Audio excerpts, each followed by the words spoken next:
Happy Monday, everybody. And I saw something in there about frickin' Cowboys. Thank you for subscribing to the channel, Morton Dove. You subscribed before we hopped on. If you're in here, I want to say double thank you.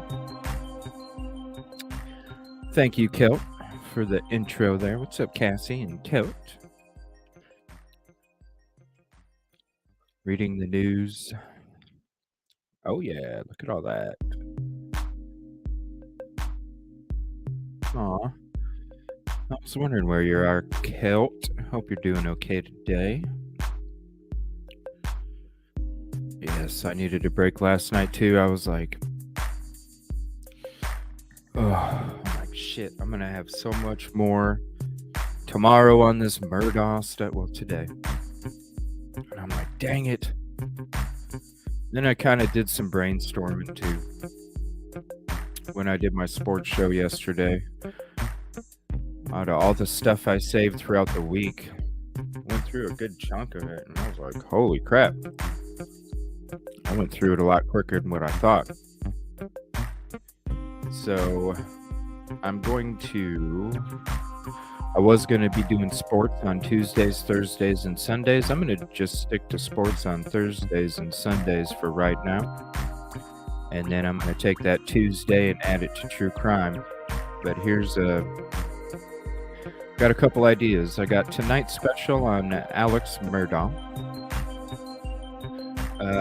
Wednesday night, we will have the WSU Mom Collection recap, all of the good stuff when it comes to that. Chronicles of Bolivia, Truth and Transparency, Drunk Turkey Show, WSU Mom. We're going to go through all that stuff.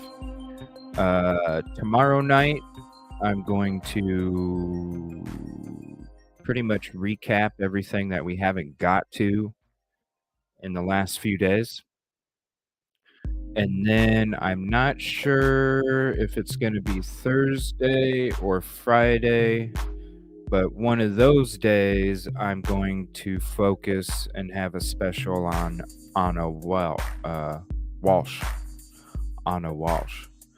So I'm going to start having certain nights where it's specifically about one person. We're doing a special on them. Other nights it's going to be kind of like recaps and stuff. Super happy the Bengals won and yeah. You know, I was so mad. Good evening, Phantom and Willow. You're right. What's up, Grizz? Yeah, that's where I saw that damn comment. You know what I thought to myself on that last play? There was like, 5 or 6 seconds left. And then they spread out in this weird ass formation. And I'm like, all right, we're going to do something tricky here. Come on. And a freaking pass up the middle that was 6 yards? It's like, what'd you even do it for, man? You did all that crazy formation for that.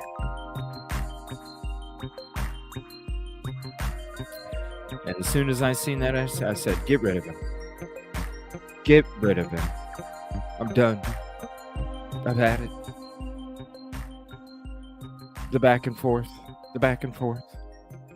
Great game. 2 interceptions. Yeah, I'm done with that. But enough sports talk. What's up, everybody? Oh, man. Great football this weekend, though. Yes, please hit the like. We missed you too, Kelp. For sure. I was even thinking that last time. I was like, man, where's Kelp been? All right. We'll get rid of that. So I'm not sure. I could definitely do open panel tonight. Don't know about the phone calls because there's so much stuff I have tonight. But I'm going to go ahead and put that up there. And we can take a phone call in the beginning if you guys want to. I'm not too familiar with this case. I've just watched a couple old documentaries about it. Nothing with the new stuff. There's a couple. We got the News Nation. We got the Twitter Spaces. We got a couple other special documentary type things. Yes. It's going to be interesting. Okay, so I haven't decided if I'm going to go. I think what I'm going to do is I'm going to play a couple quick recaps of what we're going to be getting into. I haven't decided. I think we'll go ahead and listen to the Twitter Spaces. But I want to do a couple quick video recaps on that. So let's get that screen up.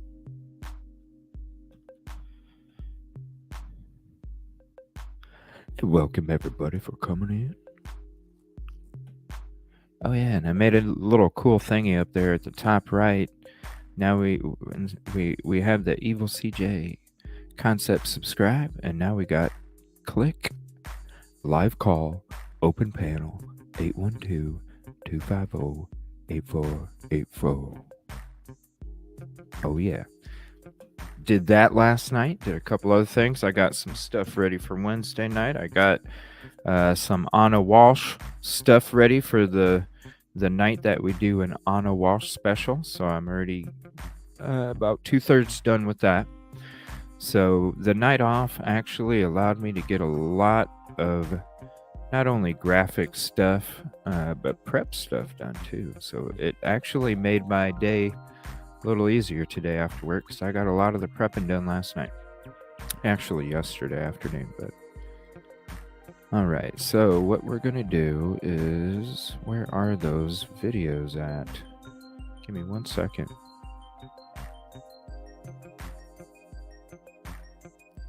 Got 61 videos here. I don't think we'll be playing them all, but... Oh my gosh, I listened to this jury selection today. He said, the judge said, "Who here has heard of Alex Murdaugh?" And every one of them stood up. No lie. I was like, oh boy, it's going to be tough. Okay, where is... There they are, right there. So we got CNBC, American Greed exclusive. These are little mini ones. This is going to give you guys an intro into what we're talking about tonight. And also, I did, since we did cover this, and this came across the breaking a little bit ago, I do want to play this real quick. The grandmother and the two little girls were found, and the grandmother has been arrested along with the father. I do want to show that. It's just 1 minute and 32 seconds. I want to show that real quick just to update. Thank God that one of these didn't turn out unfortunate. Highway signs all weekend has ended. Two sisters, Jessica and Jennifer Burns, the girls McKinney police were searching for, they are back in foster care today. They were found safe on yesterday. Andrea Lucia, she catches us up on the new information she's uncovered. And McKinney police found the girls and their suspect, too. Jamie Burns, the girl's grandmother, was arrested in Richardson. She joins her son, the girl's father, Justin Burns, in the Collin County Jail. Both are charged with 2 counts of felony kidnapping for the abduction of 6-year-old Jennifer and 9-year-old Jessica. Jamie Burns is also charged with failing to appear at a court hearing Friday on a separate case of child neglect in which she's accused of exposing the girls to methamphetamines. The two girls and a sister have been in foster care, but were at Cece's Pizza Thursday evening for a supervised visit with their father. A CPS worker who was there I miss called going to 911. Cece's Pizza. Officers responded to find the girls gone, Good but their stuff. father, Justin, still there. McKinney police have not revealed what role he played in the kidnapping, but say they arrested him after questioning him in the case. With the help of the FBI and DPS, they say they found the girls safe late yesterday. It is not clear if they were with their grandmother during her arrest. But once warrants are served, they do get returned to the court and become public record. We're waiting to see what light they shed on this abduction. Reporting in McKinney, Andrea Lucia, CBS. Thank God. And I love Cece's Pizza. It's the only place you can walk up and go, "Can I have a macaroni and pineapple pizza, please?" And they'll be like, "Sure," in about 20 minutes. I love me some Cece's Pizza. All right, let's dive in. The Murder Family Saga, a tangled web of secrets and murder. Crazy stuff. Oh my gosh. This is a story with more turns than a South Carolina country road. It begins in the small town of Hampton just over 100 years ago, when residents elect Randolph Murdoch as the 14th Circuit solicitor. Most states call them district attorneys. For more than 85 years, 3 generations of Murdochs with the supreme law for more than 3,200 square miles of low country. It's pretty well recognized in law that in criminal justice, there is no figure more powerful than the prosecutor. Keeping residents on the legal straight and narrow across 5 counties kept the Murdoch family well connected to law enforcement. And probably know each other pretty well socially, too. That's very often the case here, yes. The family's grip on the solicitor's office ended in 2005 when Randolph Murdoch III retired. But the family also has a very successful law firm with offices in 3 counties known for winning big settlements for their clients. Murdoch, known as Big Red to his friends, working as an attorney at the family firm, offered plenty of reward. Each evening, he'd head home to his more than 1,700 acre Wow, estate look at that and his property. beautiful family. Give me 1 second. And it did show a picture of, I mean, look at this. It's like a family heritage type For more than thing. 85 years, 3 generations 85 years, 3 generations. of Murdochs with the supreme law for more than 3,200 square miles of low country. It's pretty well Most states call them district attorneys. For more than 85 years, 3 generations of Murdochs with the supreme law for more than 3,200 square miles of low country. Crazy. It's pretty well recognized in law Crazy. that in criminal justice, there is no figure more powerful than the prosecutor. Keeping residents on the Big Red to his friends, working as an attorney at the family firm, offered plenty of reward. Each evening, he'd head home to his more than 1,700 acre estate and his beautiful family.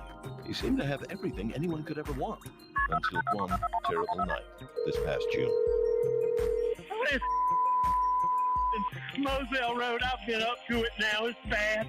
Murdoch says he returned home to find his wife and son shot to death out near the dog kennels on their vast property. And are they breathing? No, ma'am. Okay, and you said it's your wife and your son? My wife and my son. 52-year-old Maggie Murdoch was shot multiple times, sources say, with a semi-automatic rifle, while 22-year-old Paul Murdoch had been shot at least twice with a shotgun. Oh, Seen the shotgun. suggested 2 shooters, leaving many wondering if the family's long legal history had played a role. Seth Stoughton is a former police officer turned attorney and professor. 2 weapons, 2 people possibly. would Attorney and suggest maybe professor. This had been planned carefully. It's certainly not something that I would expect an investigator to rule out based on the evidence that I'm aware of that's been publicly available.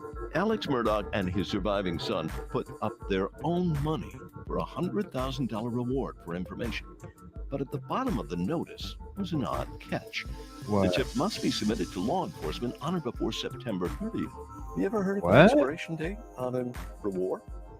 I have not. I don't know. South Carolina's son and mother who were gunned down. It wasn't the only strange thing. In an interview on ABC's Good Morning America, Murdoch Expiration family date. members said their nephew Paul had been getting threatening messages online before he was killed. I didn't think it was a credible threat. If it was, I would have tried to do something or notified someone. but I guess, no. Maybe I made a mistake. The family says the threat started after a fatal boating accident. Oh, what bridge is this? 911, where's your emergency? We're in a boat crash on Arthur Creek. We have someone missing. February 2019, Beaufort, South Carolina. Yeah, no, this is something separate that involved the son that got murdered. That son was involved in this boating accident that took place prior. This one right here. The family says And they crashed into that bridge. the threat started after a fatal boating accident. Oh, what bridge is this? 911, where's your emergency? We're in a boat crash on Arthur Creek. We have someone missing. February 2019, Beaufort, South Carolina. Paul Murdaugh and 5 friends, all underage, out for a night of partying. Images from investigation files obtained by CNN show Paul Murdaugh buying beer and then buying more drinks at a bar. Everyone gets into a boat. Witnesses told investigators Paul was driving. Investigators say the 17-foot boat struck a bridge at high speed. 19-year-old Valerie Beach was thrown into the water. Please send someone. We're calling, okay? There's 6 of us and one is missing. It would take a week. One never came back up. Paul Murdaugh was charged with boating under the influence, resulting in death, facing up to 25 years in prison. He pleaded not guilty. Despite the serious charges still pending at the time of his killing, the night of the crash. And speaking of that, the gentleman that is going on trial right now, Alex Murdaugh, he actually, his son had called him, and because they're lawyers, right? They met the kids. They had discussions. Him and his lawyer, his team, had discussions with the kids that were in the accident prior to being talked to from LE. Prior. A dashcam recording obtained by the Post and Courier captured the voice of a passenger on the boat, suggesting Paul wasn't likely to face serious consequences. Y'all know Alex Murdaugh? That's his son. That's so good luck. It wouldn't be the first time someone suggested the Murdaugh name could influence the outcome of an investigation. And he told that to LE. That's his son. This is the officer. That's so good luck. Good luck. They knew. It wouldn't be the first time someone suggested the Murdaugh name could influence the outcome of an investigation.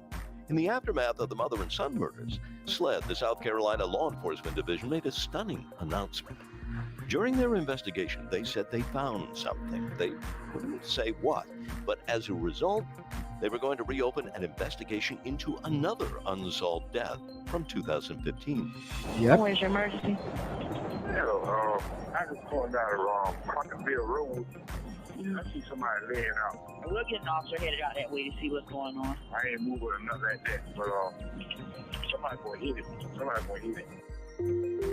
19-year-old Stephen Smith was found dead in the middle of the road in the middle of the night just outside Hampton.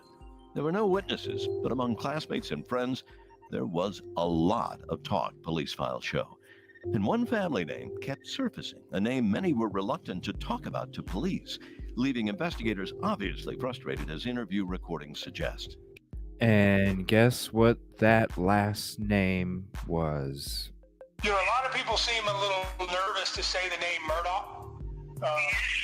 And you know, I understand that they're pretty big down there in Hampton, but I'm out of Charleston, and that name doesn't mean anything to me. This is an investigator from South Carolina Highway Patrol. I want you to feel, you know, like you don't have anything to worry about. No one's been arrested, and no publicly released evidence links anyone in the Murdaugh family to Smith's death. Then, another shock. And another case. On September 3rd, the powerful family law firm announces they discovered Alex Murdaugh had allegedly stolen significant funds from the company. Sources tell CNN it was millions of dollars. Murdaugh had his own stunning admission, saying, "The murders of my wife and son have caused an incredibly difficult time in my life. I've made a lot of decisions that I truly regret.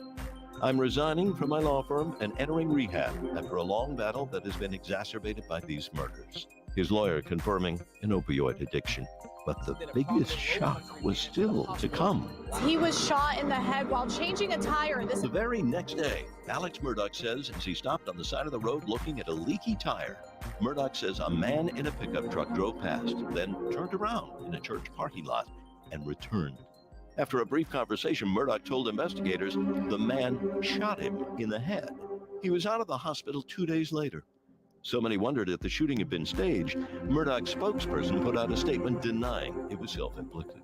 But the church where the truck turned around might just be the answer to investigators' prayers. The church has a number of security cameras, a few which look in the general direction of where the shooting occurred down that way, and another that looks directly... I'm surprised they're not bringing up. This is interesting because there's another case on top of this that they didn't even bring up, that they had a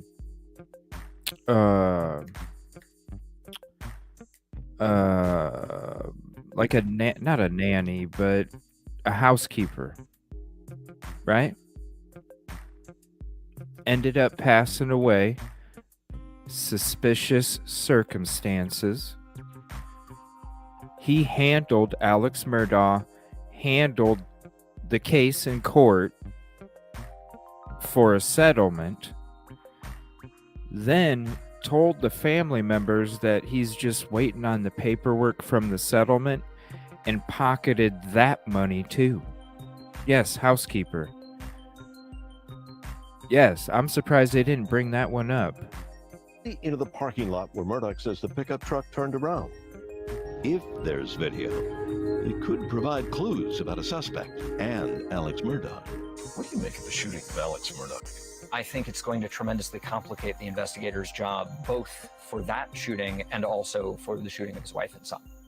It introduces a set of possibilities and facts that investigators are going to have to spend a tremendous amount of time and effort winnowing through to figure out whether they're connected, whether they're not connected. With so many new questions and so few answers from investigators, many who thought they knew the friendly, wealthy, successful lawyer, Big Red, now wonder if they ever really knew him at all.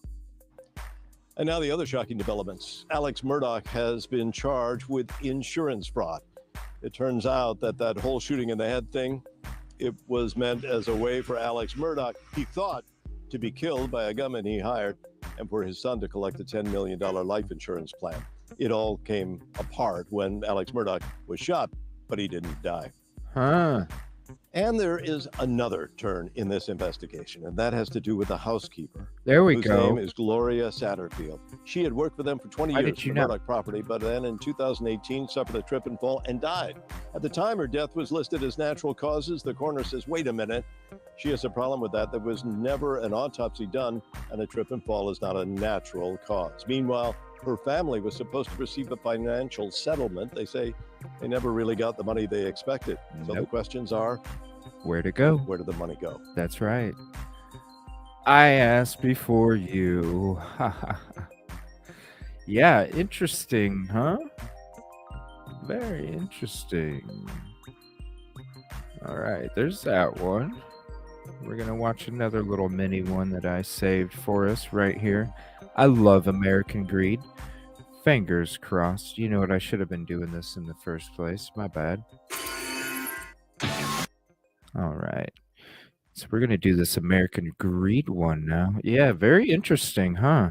A lot of layers. In this American Greed special. This is such a wild story. The unsolved double murder of a prominent attorney's wife and son is making new headlines. An unprecedented tale of small town. You know what? we got the gist of it. I'm not going to take my chances. I just got this really weird feeling. I really do. I just got this really weird feeling. Okay. Twisted Tale of Power and Money. Now, that's the little snippet. I got a couple other little mini ones, but we might check those out later. I do have the News Nation special. We're going to go to, I just wanted to give you a quick rundown of kind of what we're going to be getting into, kind of who it is, what's involved, all the different layers, little snippets of it, so you kind of have an idea before we start getting into all this stuff. So we're going to switch to Brian Enton's Twitter here real quick.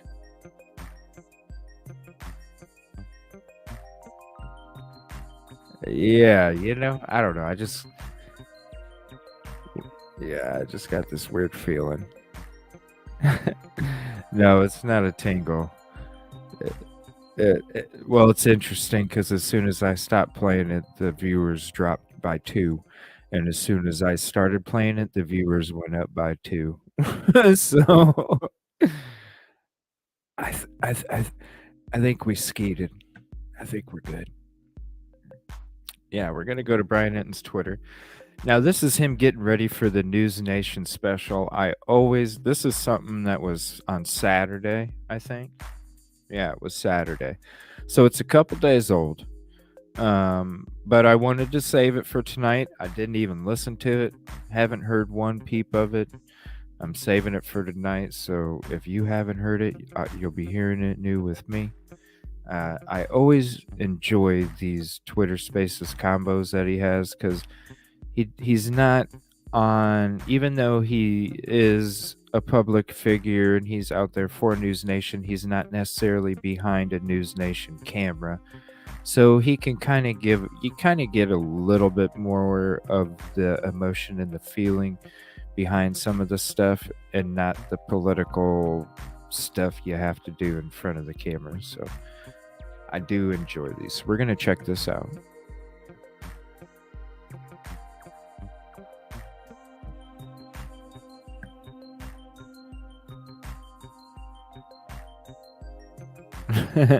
Oh, yeah, it is. I just had this weird, CNN, it was good enough. It covered it all. Find us so she can chat. And then to the point that a recent motion. June was the month. Complicated case, and there's because he's been on the ground, they're covering it from the beginning. Is here too. So hey, Andrew. We're not going to listen to the whole thing either. We're just going to listen to a little certain parts of it, and then we're going to head to the News Nation special after this. Hey, Brian, good to hear from you again. I'm looking forward to seeing you in a few days. I know. Get ready for me to be bugging the hell out of you, like every day, probably. Like, hey, so what's happened? Like, what does this mean? Since you're, so I apologize in advance. No need to. But Marty, I'll kind of let you take it away. And I know you're kind of been, the expert on all of this too, getting ready for the special. So. You can take it away. All right. Well, good morning, you guys. I hope everybody has some coffee in front of them. I know I do. So Brian and Andrew, I'm really excited to talk to you because I watched that HBO special on all this just to get myself caught up. This is such a complicated case and there's so many layers to it. So as we, kind of start this discussion this morning, I think it's important to know it's tragic, right? On lots of different levels. The amount of people that have been involved in this, if you're in South Carolina, I think you kind of know the ins and outs, but for people across the country that are listening or who have been paying kind of loose attention to this, it's easy to forget how complicated all of these different events are and how they are all curiously tied together. So the point of one, this discussion, and two, doing the special on Sunday is to prepare people for the gravity of this case and the players involved, jury selection, so that it's not so confusing once it starts, because it could be. And I think it's important to point out too that the judge is going to have to be cognizant of what can be admitted in court with all these other kind of bizarre side cases that have been happening with this family. So I think to begin, and you guys jump in, I thought one, prepare people for what we're going to see on Monday, but two, let's talk about each of these cases. And we can do it in sort of chronological order, maybe starting, though, with Maggie and Paul's death. So for anyone listening, okay, cool. This takes us back to 2021. June was the month, and Maggie and Paul were found shot to death on the family's hunting property. They call it Moselle in Hampton County. And Alec Murdaugh is the one who called 911. So we have those 911 calls of him crying into the phone and telling the 911 dispatcher, I need an ambulance, I need police, my wife and child have been shot. And that really is like the starting point, and it opened the door to understanding all these other things.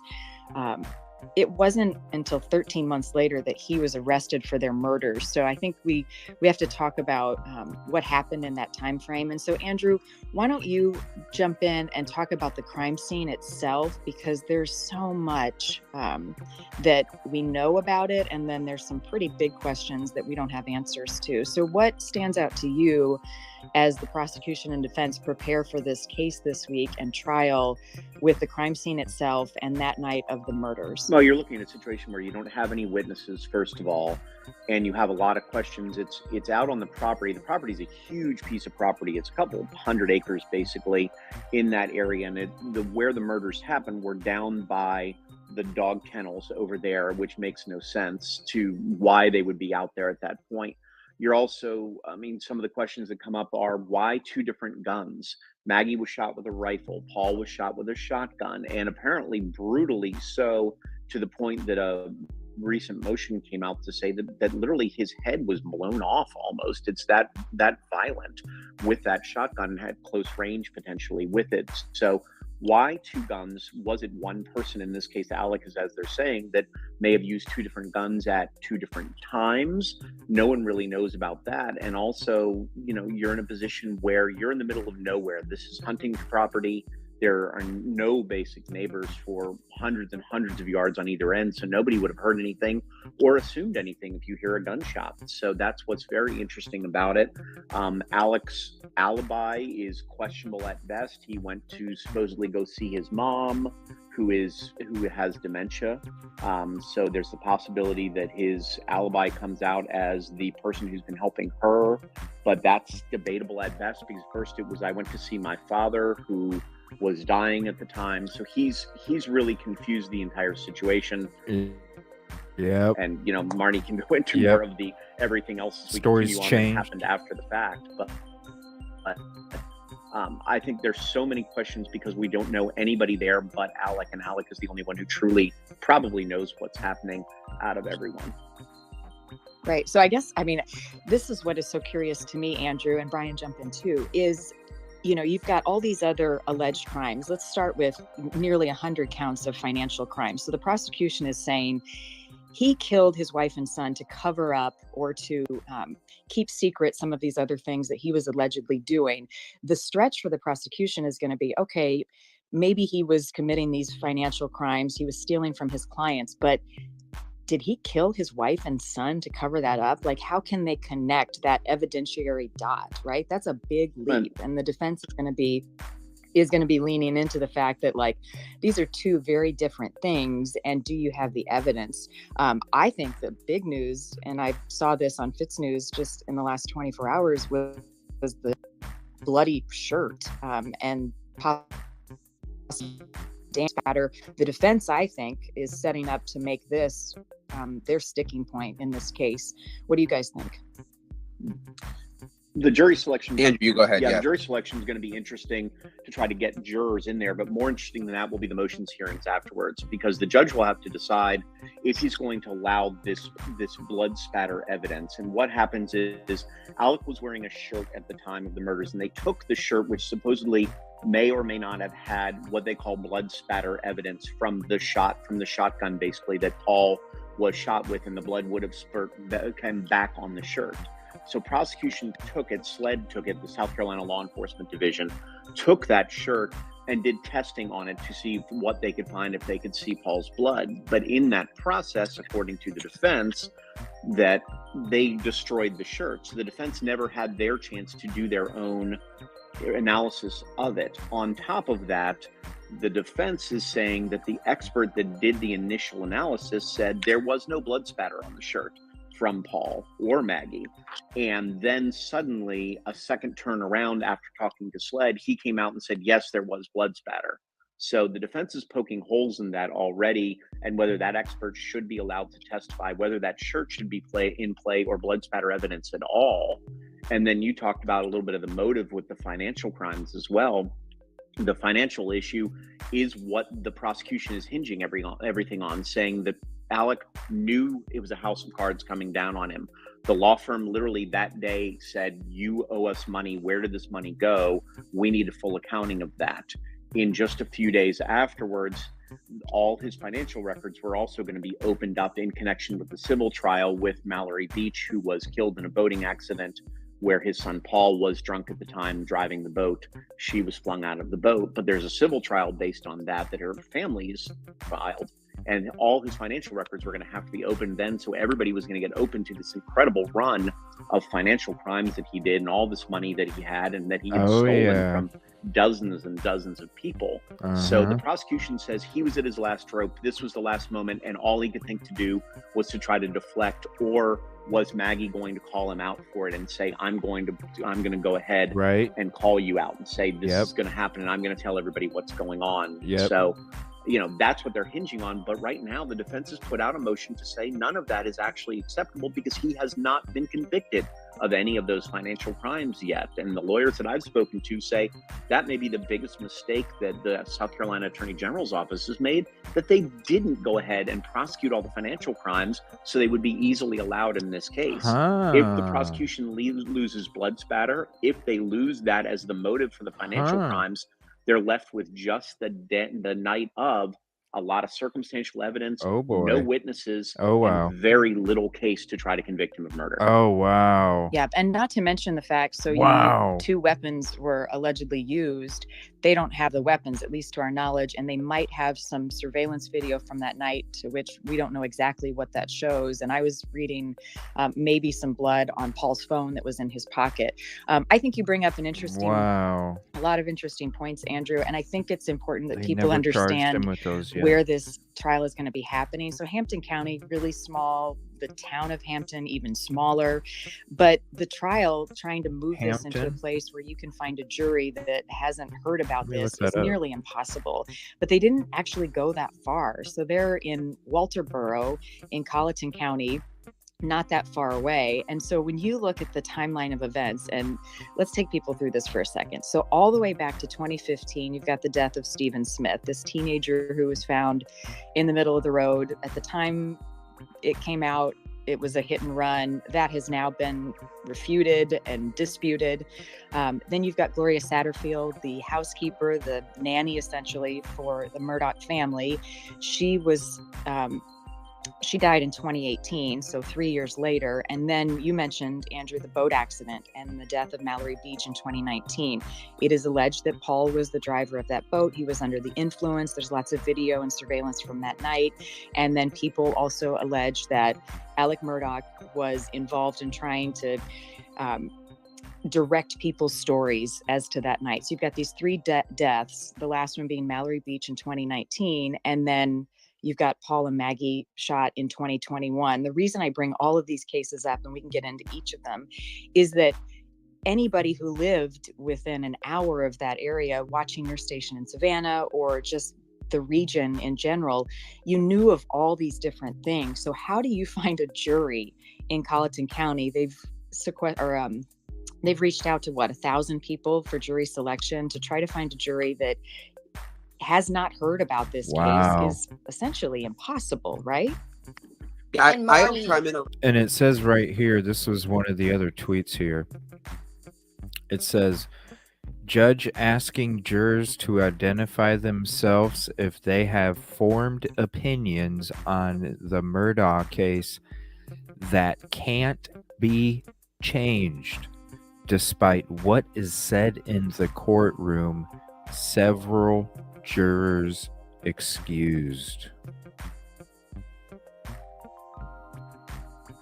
people are even scared or aligned.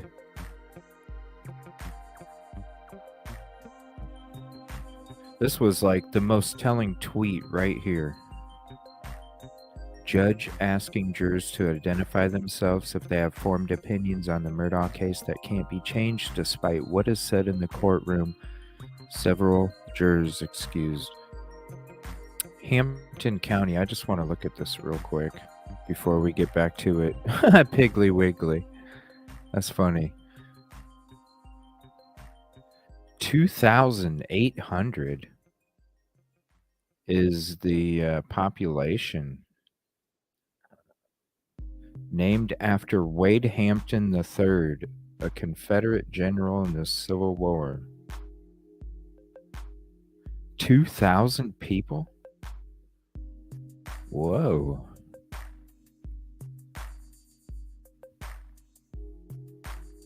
And Hamilton's right here. So basically right where these roads intertwine there. So in between Augusta and Charleston is where this is located.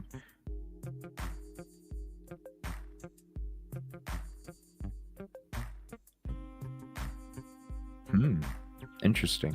Okay, back to the Twitter convo. This is interesting. I'm glad they're going through all the cases. Crazy, corrupted, twisted. You know what I'm saying? And it seems like this dude was just getting away with it. I mean, hell, it was probably a freaking practiced. You know what I'm saying? They ran that shit. Everybody fucking knew. Hell, you even had that kid telling the cop. The cop's like, "Yeah, I know the name. Good luck." And then all of a sudden, when it came to this boating accident and the families that are going after a civil suit, I'm surprised there was no tampering there, because he was having conversations with these kids before anybody showed up. He was the first one there after everything happened, talking to all the kids. He was there talking to all the kids when they were sitting at the police station, because he represented them. He was their lawyer. So it's just, yeah. How far from Charleston? Let me see here. 1 second. Charleston's right there, and this is right, and it's right at where my cursor's at, if you can see my cursor. If you guys think I should have my cursor a different color you think would stand out more while I'm doing this, just let me know, and I'll try it out. I'm surprised it doesn't show up bigger on the screen for you guys. So yeah, I'm not sure, like, driving wise. I could look it up, but it's not too far. Man, you got to go up this way or up this way just to go that way. That kind of sucks, huh? Damn, that sucks. You got to go way out of your way just to get. Look at that. You got to. Maybe it's just heavily wooded or something. All right, back to this Twitter combo here. Yeah, I thought that tweet was interesting, though. Oh, no, I was going to ask Lauren to talk. Lauren's from this area. Lauren's been out there. We sent some of our crew out there to kind of get ready for Sunday's show. But Lauren Powell, our producer on here, actually around this area, has family in this area. So I wanted to hear her talk about it a little bit. Yeah, I do too. And I was just going to add too, I was talking to Luis yesterday, who's on the ground there, our photographer, and Will too. And it was interesting. They were out. Show you the Google again. Let me see here. I lost. Oh, here it is, right here. So here's Hampton.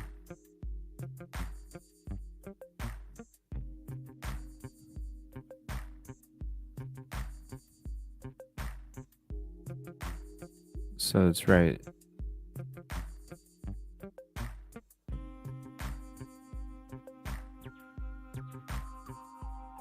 Hey, what's up, Jen K? We're talking about Alex Murdaugh. Alec, whatever.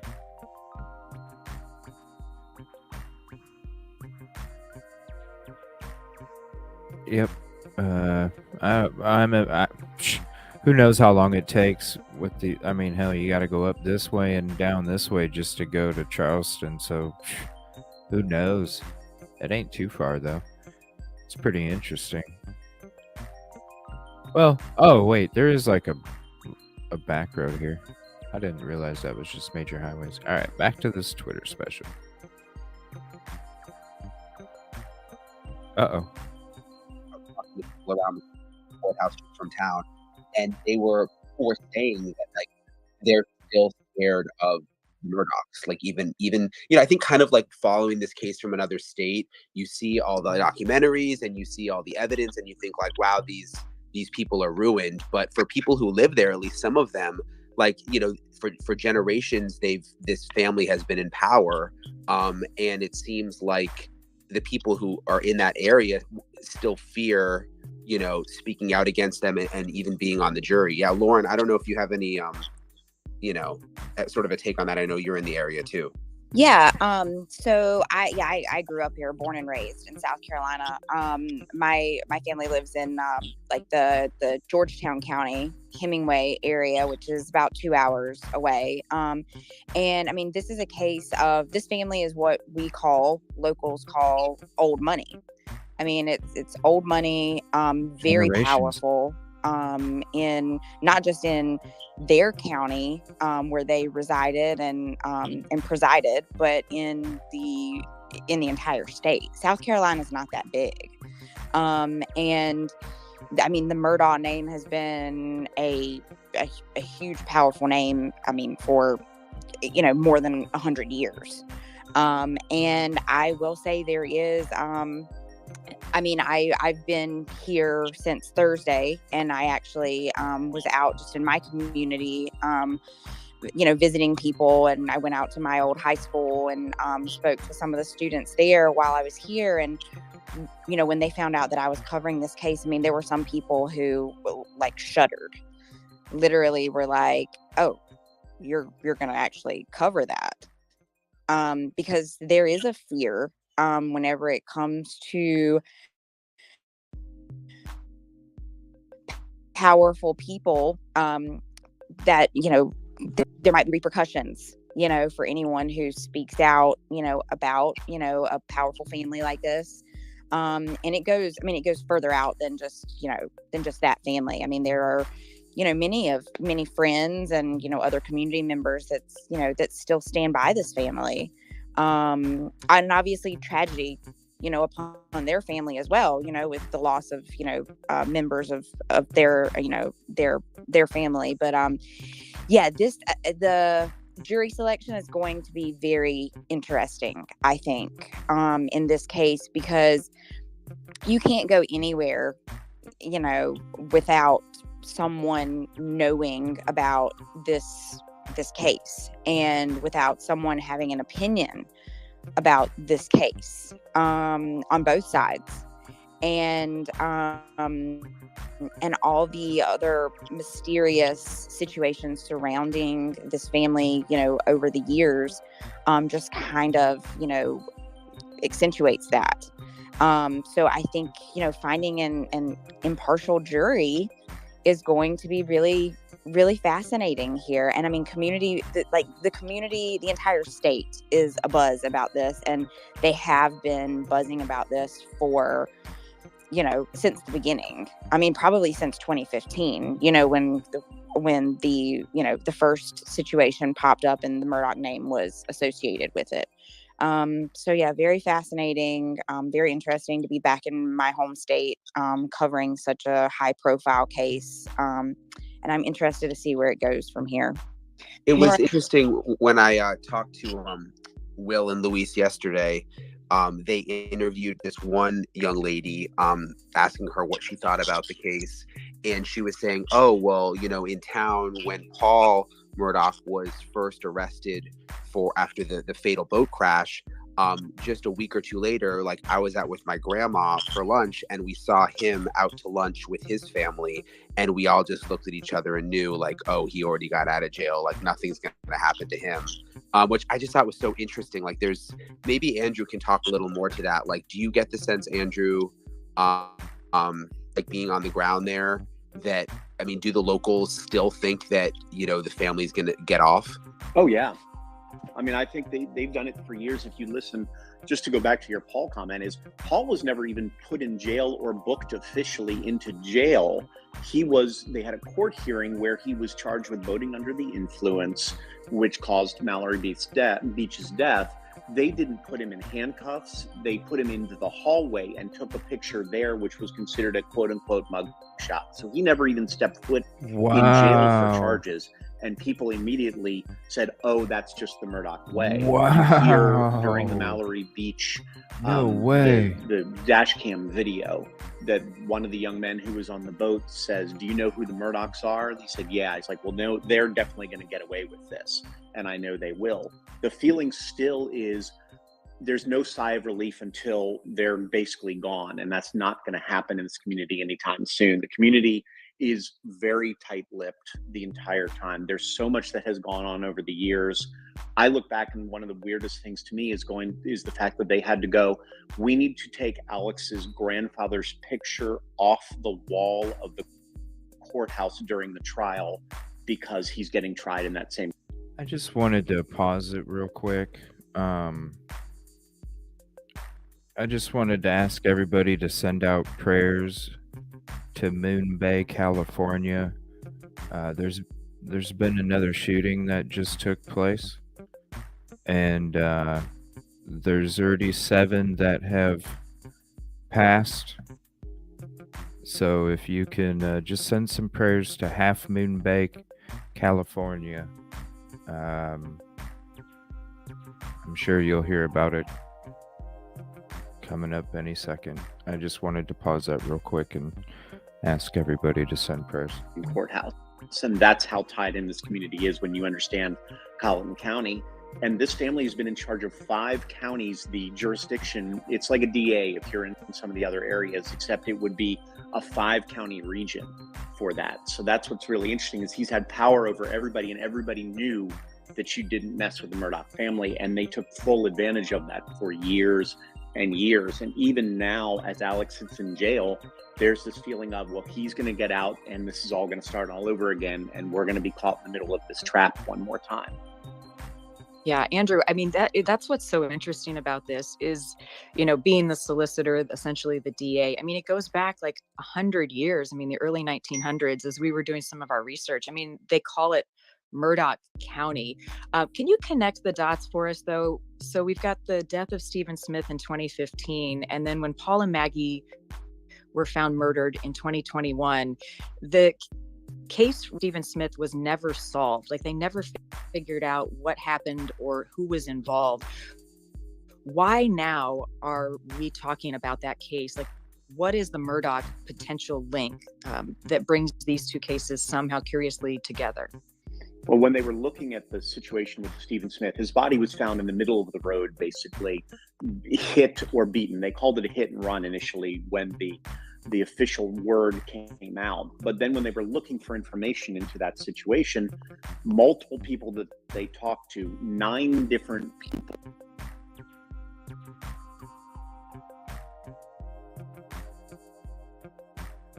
times. The belief, assumption, rumor would be that Stephen admitted to his parents, to his mom, that he was having an affair with a high-profile member of a family in Hampton County. The highest profile member of that family would be a Murdaugh family. So the belief is that possibly Buster Murdaugh and he were having an affair, is the rumor that was going around, and that maybe Buster and Paul or someone in the Murdaugh family was involved with this death.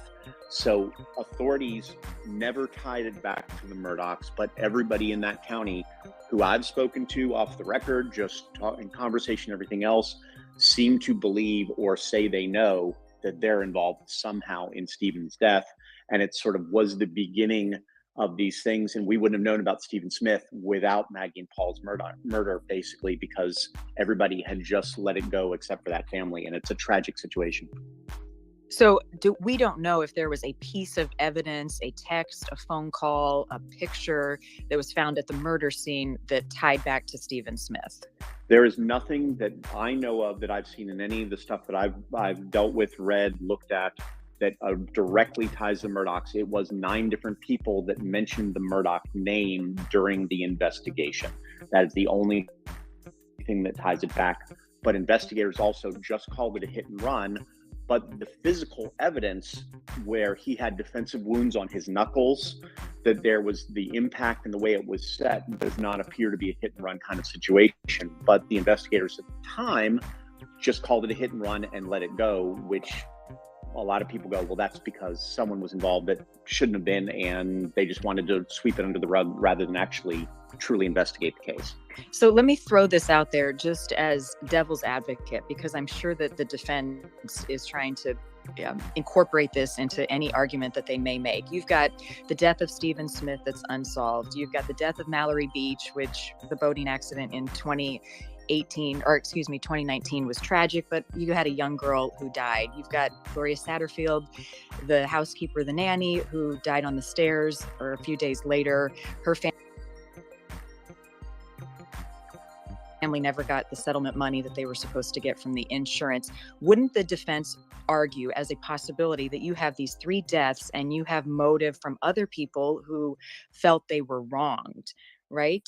So that to me feels like something that they would lean into as, a possibility, right? Tell the jury, this is a possibility that you've got all of these different people over years that may have it out for this family. I think what I'm seeing from prosecutors is I don't think Stephen Smith's death, Gloria Satterfield's may, but I don't think the deaths themselves will come into play as the prosecution. They're going to focus on the financial crimes and the money that he stole from people as their motive, to say it was a house of cards coming tumbling down at that moment, with the possibility of everybody suddenly figuring out that he's been stealing for years and stealing from them, including his own law firm. So I don't know if they're going to bring Stephen Smith's death in there, because you're opening up a can of worms that you have no proof to and no evidence. Gloria Satterfield's death, they will bring up from the financial side, because he took $7 million, or at least $4.3 million, which was the settlement with the family that they finally settled with that family in connection with her death. To understand, she died on the family property, fell and hit her head. They called 911. She eventually passed away, and then Alec told Gloria Satterfield's family to sue him, basically to get the insurance money so they could pay for various expenses, etc. He then directed them to his best friend, Corey Fleming, who then helped that process. And then Alec created a false company and then stole all of that insurance money, and then started to do the same thing on multiple occasions with multiple people. So I think the financial crimes are where prosecutors are hitching their wagon to try to say this is the motive, that this is a man who was unhinged, who knew it was all coming down, and he was willing to do whatever he needed to try to save face and try to keep himself out of any more trouble. Boy, it gets even more complicated, right, guys, when you talk about, how to challenge this case in court and how to try it and how to explain it all to the jury. I mean, you've got this Judge Clifton Newman. He's described as one of the most experienced, kind of ethical, by the book judges in South Carolina. It's going to be up to him to decide what of any of these other cases is admissible in court. And then I've really been fascinated with the experience of the legal teams on both sides. And Paige knows I'm kind of obsessed with this, but they've all been defense attorneys, they've all been prosecutors, and they're going up against each other. So they know how to play it, right? They know how to anticipate what the other side is going to do. Dick Harpootlian, you've probably seen his image around, 30 years of trial experience. Jim Griffin is part of the defense team. Interestingly, side note, Jim Griffin was representing Paul Murdoch in the boating accident before he died. And then you've got Creighton Waters, who's prosecuting the case. He's the assistant attorney general. He's got decades of experience.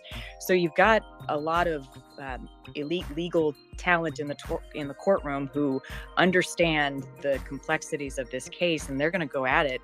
I talked to one guy last week who said this is going to be the trial of the century for this county. It's going to be hard to turn away, just trying to understand how they piece all this together in court. Marnie, if I can, this is Lauren again. If I can speak to that with the legal team, that's very fascinating to me. It's particularly Dick Harpootlian. This defense team that Alec Murdaugh has is in their own right South Carolina legacy, if you will. Dick Harpootlian, for anyone who lives in South Carolina, has his name like resonates with so many people because there was a huge trial here years and years ago. Pee Wee Gaskins, who was a murderer, and Harpootlian was able to get the death penalty for him. That was a really, really big case here in the state. And his way of representing his clients has been called theatrical at times. So I think that is going to be a very fascinating thing to watch as well. You know, how he, defends Murdaugh. And the legal team is fascinating in itself, aside from who they are representing. Yeah, that's interesting, Lauren. Hey, Andrew, can you talk about Buster a little bit? Because I often wonder about him. He's the surviving son, the older son of Alec and Maggie's. So he's Paul's older brother. What do we know about Buster? Will he be in the courtroom? What's he been doing as his family was killed and his dad Glad they stands caught and trial and got the faces guy life in already. prison like Buster? Man, crazy. A couple days. He's kind of an enigma in some ways. He was removed from law school. Sounds like he was going to be the Murdaugh's next layer of the Murdaugh lawyers. I don't but know. He created a situation which had him removed from law school. I think it's kind of interesting because with the tweet that he put out about the jurors, if they have formed opinions on the Murdaugh case that can't be changed despite what is said in the courtroom, several jurors excused. And it kind of makes it sound like this is going to be an interesting trial to watch. No doubt. There's going to be some trickery going on, that's for sure. My understanding is... And then it makes you wonder what juror is not being honest, but really has those feelings. And then that could create a mistrial. Is that he has been working for the family and working with the family in the law firm, the former law firm that was PMPED, which is now the Parker Law Group, that he lives now on Hilton Head Island. Yeah, I don't watch the news. I just got the news with the remaining family members, his uncles. He has multiple uncles here, and some of those people. Crazy. He is kept to himself for. Oh, we just had Evansville Walmart. Is, right? Doing what he needs to survive at this point is what we're understanding, and he's trying to. Freaking Evansville I Walmart. would say stay out of trouble, but people see him just around at local bars. I mean, he frequents one of the local bars in Hilton Head, and they say, "Oh, I see him all the time." So he doesn't really talk to that many people, and we don't know that much about him. He's the quiet member. Paul was the wild one. Paul was the one that got into trouble. Paul was the one that everybody kind of knew one way or another, and Buster was the other guy next to him and much quieter on that aspect. And that's what's interesting, is to see what will Buster do. He's spoken to his father through jail recordings. We've heard him, but we really haven't heard anything from him otherwise. He is in line to get a settlement of about $530,000 from his mother's estate as part of a settlement that they're making in a civil case. If it goes through, it's been challenged multiple times now. It's interesting you bring but that beyond that, up. He is just sort of here, and no one hears from him that Isn't much. it And he's funny not. He's talking how to his much father a that few dude times on jail recordings, but beyond that, he doesn't say much. He controls, just kind of says, "This is life, and this is what I'm doing." Has he ever It's been crazy, questioned in man. connection to any of those previous incidents? It was crazy when I Stephen woke Smith up from 2015 to that we know freaking about. Walmart. I don't know if we know for sure that he has been questioned at that point. I know How some of the crazy. Murdaugh family has at least been asked some questions whether he was or not. I don't know if we've ever found out. What the fuck? I think he was, underage at the time, so maybe they did not question him for that reason. Coach. So I don't believe that he was, though. Lauren, this is a very kind of funny side question, but everybody pronounces this family's name different in every TV special that you watch, in every report. Give me the it's real. different. And Andrew, you can say so as well. But Paige and I were talking about this yesterday. We sort of landed on Alec Murdaugh because that's what he calls himself in the 911 call. But there's a Southern accent involved, and as people watch this, they're going to hear lots of different ways. Right. How do you say the family's name? Right, Cal. It is at least locally Murdoch, with this like CK at the end. A random shooting at Walmart. I think that the accent does play. Yeah, I just call him Alex. I mean, I guess Alex. I don't know. How do you? I guess we'll find out soon. In court. I can't wait for the trial. No, there was a Walmart here that had a employee go in and start shooting in the break room. The Walmart West. I have the body cam. I featured the body cam on a little clip I made this weekend. It shows the body cam if you want to see it, but the image is blurred out. Obviously. It's crazy times. A pretty big role in this. I don't know, Andrew, if you can speak more to that, but yeah. And we'll just listen to a few more minutes of this, and then we'll be getting into the News Nation stuff. That's very, it's a very fascinating thing, but I think that the accent, the Southern accent does play into that. Yeah, How do you say his first name? I've said it about 15 times the same different ways too. I've actually heard it in different ways from his own people, but Lauren's right. It's Alec is what I've heard, that sort of close friends, but that is an accent that's an affectation for the area too.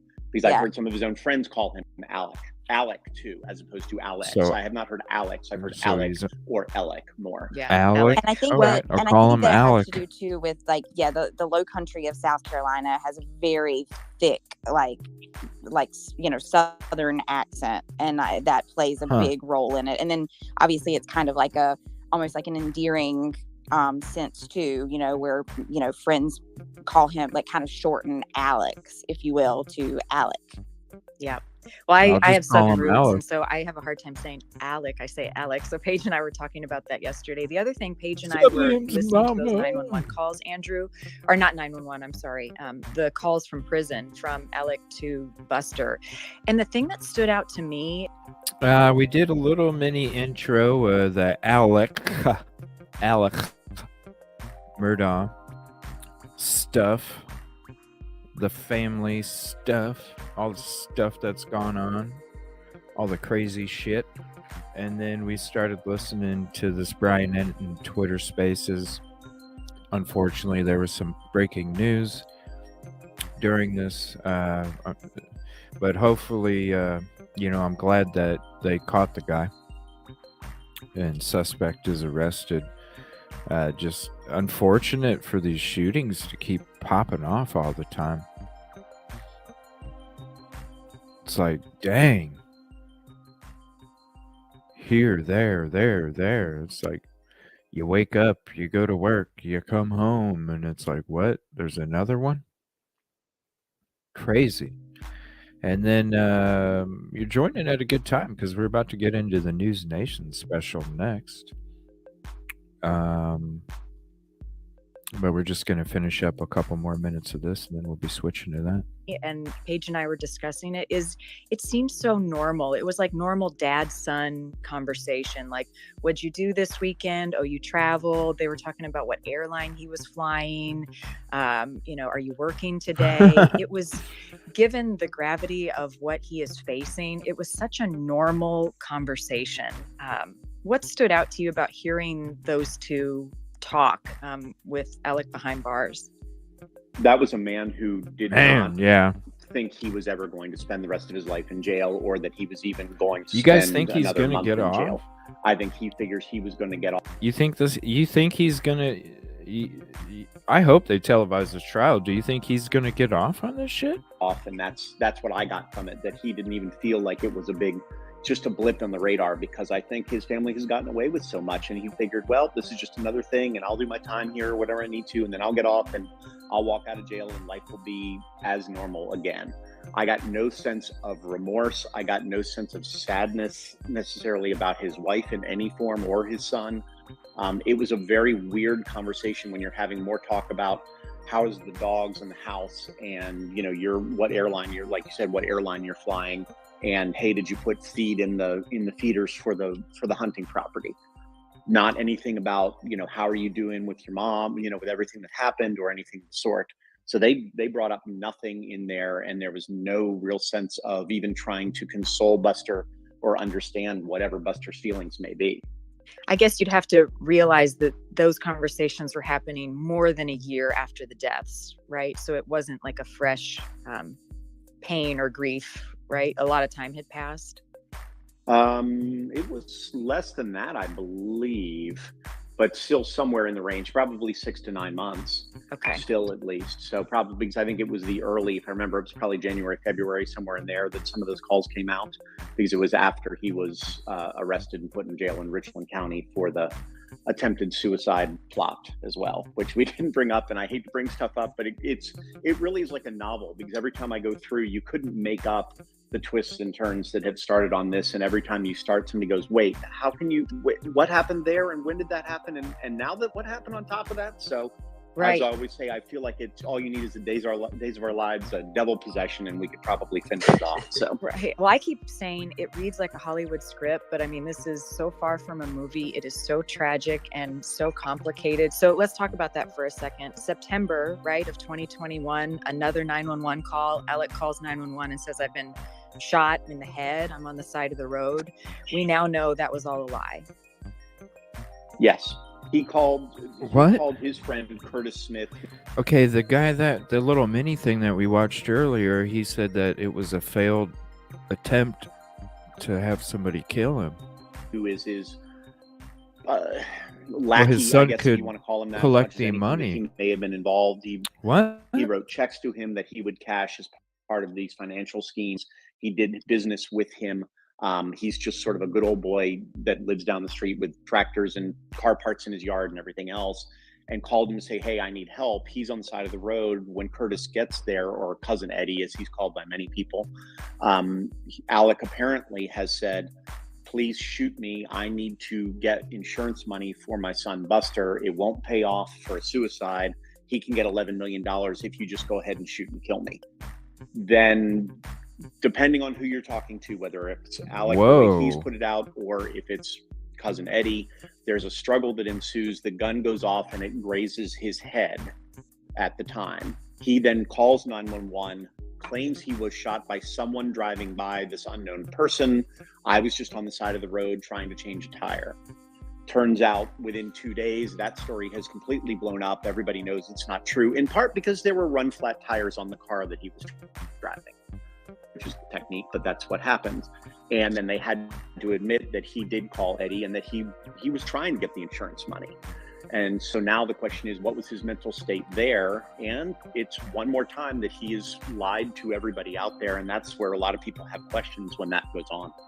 And then that's when we learned of a 20-year opioid addiction that he admitted he had been suffering and dealing with for years. Brian, you're getting ready to go to South Carolina. Lauren, you're already there. Andrew, you're there. Brian, what stands out to you most as you go through the details of this case, as you get ready to hit the ground there and cover this trial?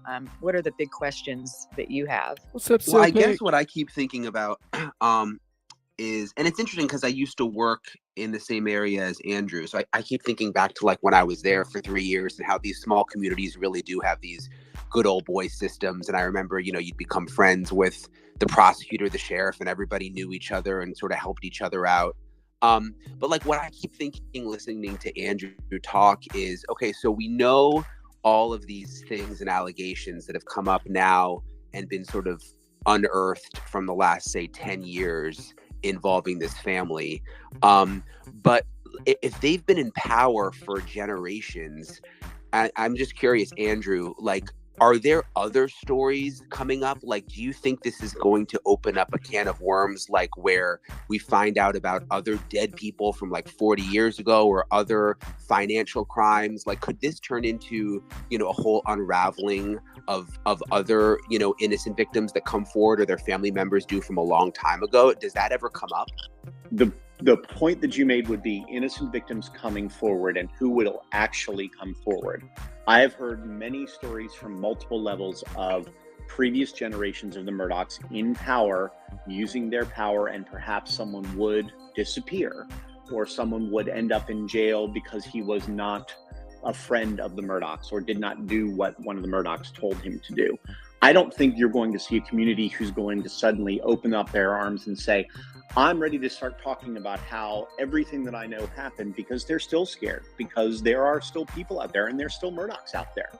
You know, Randy Murdoch is still very much in play at the law firm itself. You know, John Marvin Murdoch. That's what I'm saying. They're scared. The youngest of the brothers, and probably not as deep into those things from what we understand. But there's still a lot of fear in this community. I think you're looking at the cases that you have when Alec goes to jail for the financial crimes, which he will because he's basically admitted them. That may open a little bit, but I don't think you're going to see a 40-year history of people starting to go back into the past of Randolph and the previous Buster and all those people, because they're still worried about what's going to happen next. And that's the fear of the jury too, is how many people are really going to give their true opinion on what this case is, for fear that there will be reprisals from someone, that someone who knows someone will come after them. Yeah, I think that's what makes this story so interesting, is that, you know, if you've ever lived in a small town or a small community, or even in big cities, it happens, still corruption. And, you know, Lauren mentioned it. I mean, if you live in some of these towns, you know, you just know when are going to get off scot-free. And it's so interesting to see the way all of this has come to light. That's what I think is going to be interesting about the special. And it really is so confusing. I mean, even for us who have been working on it, I've been working on it for the last week pretty much. And Andrew, you've been working on it forever. But it is confusing. I mean, there's so many layers to this. And I think that's one good thing about the special is, like, if you watch for the hour Sunday night, I think it will make it like easier to understand. Yeah, I agree. You're going to have so many twists and turns. You know, Marnie and Brian and Lauren and all of you guys have done so much work with that to try to make it as easy as possible to understand before we step into the trial. And that's going to be so good for people to watch, to understand it, to get a sense of the family, the area. And then, oh, by the way, we have to tell the 9 different layers of this story somewhere. And if you're not from down here, I think Lauren can say it too, but I always call it kind of like the redneck mafia in this case. They may not run the garbage trucks and the things that go on in New York City, but they have just as much power, and it just comes from different directions instead. Did you and Lauren ever know each other, by the way? Because Lauren and I worked together at WTOC. I always saw you, Andrew, obviously in the field, but I can't remember. Did you and Lauren ever get to know each other? I don't think so. I mean, it's possible we crossed paths, you know, I'm sure we did at some point, but I don't remember formally like meeting one another. No, I don't think so. You know, those producer people, they kind of stay in house while Brian and I were running all over God's green earth and Effingham County and beyond. So they tend to hide us away, us producers. So yeah.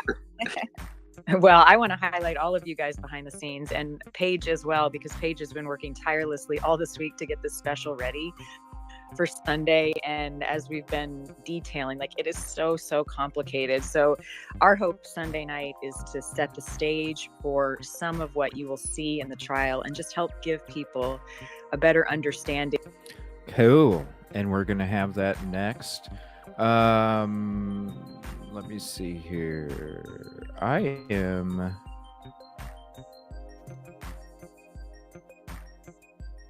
looking for that email, Liam's mama, and I don't see. Oh, here we go.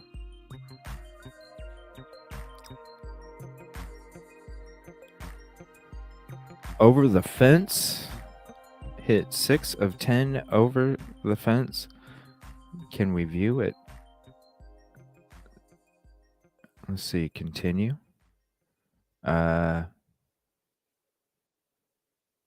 Group, right?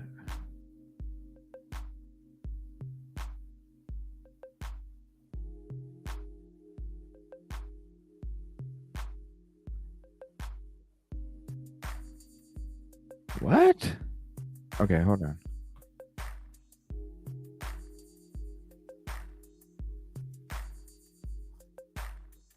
All right, there we go. Is it? Oh, I gotta hover over it. Here we go. Thank you. Appreciate it.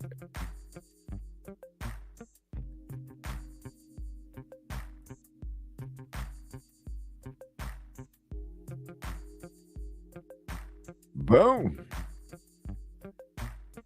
Thank you very much. I do like showing that stuff. All right, give me 1 second. Let's switch. I'll go ahead and if anybody would, let me see here 1 second.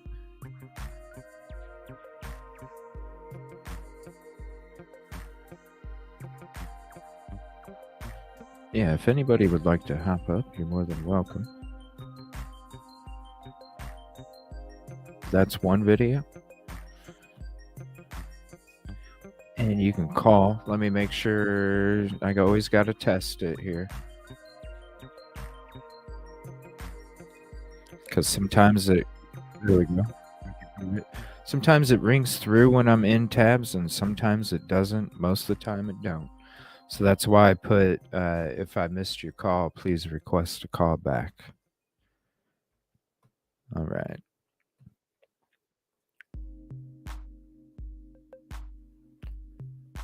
Now, let me see here. I do want to scroll through a video real quick. I just want to give an update on what took place at court today. I know there's a couple-minute video on that. Let me see here. Then we'll get to the News Nation special. Definitely going to be very interesting. I always enjoy their specials. But I just saved a video a little bit ago about the update sheet. Just out. Oh, that's so cool. So there's another one? I don't know. My email's kind of slow. When you guys send it, for some reason, it takes a little bit.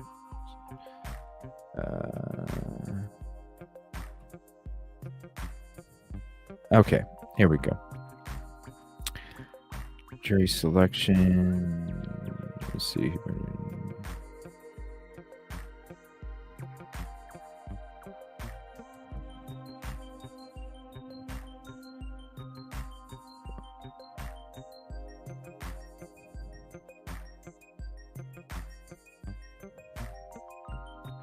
All right. Yeah, we'll go to this one right here. 26 minutes ago. This is a News Nation video. This is from 26 minutes ago. Yeah, thank you. I appreciate you. This is going to be a big trial, and it's going to be a hard trial. Alec Murdaugh is accused of shooting his wife and his youngest son to death.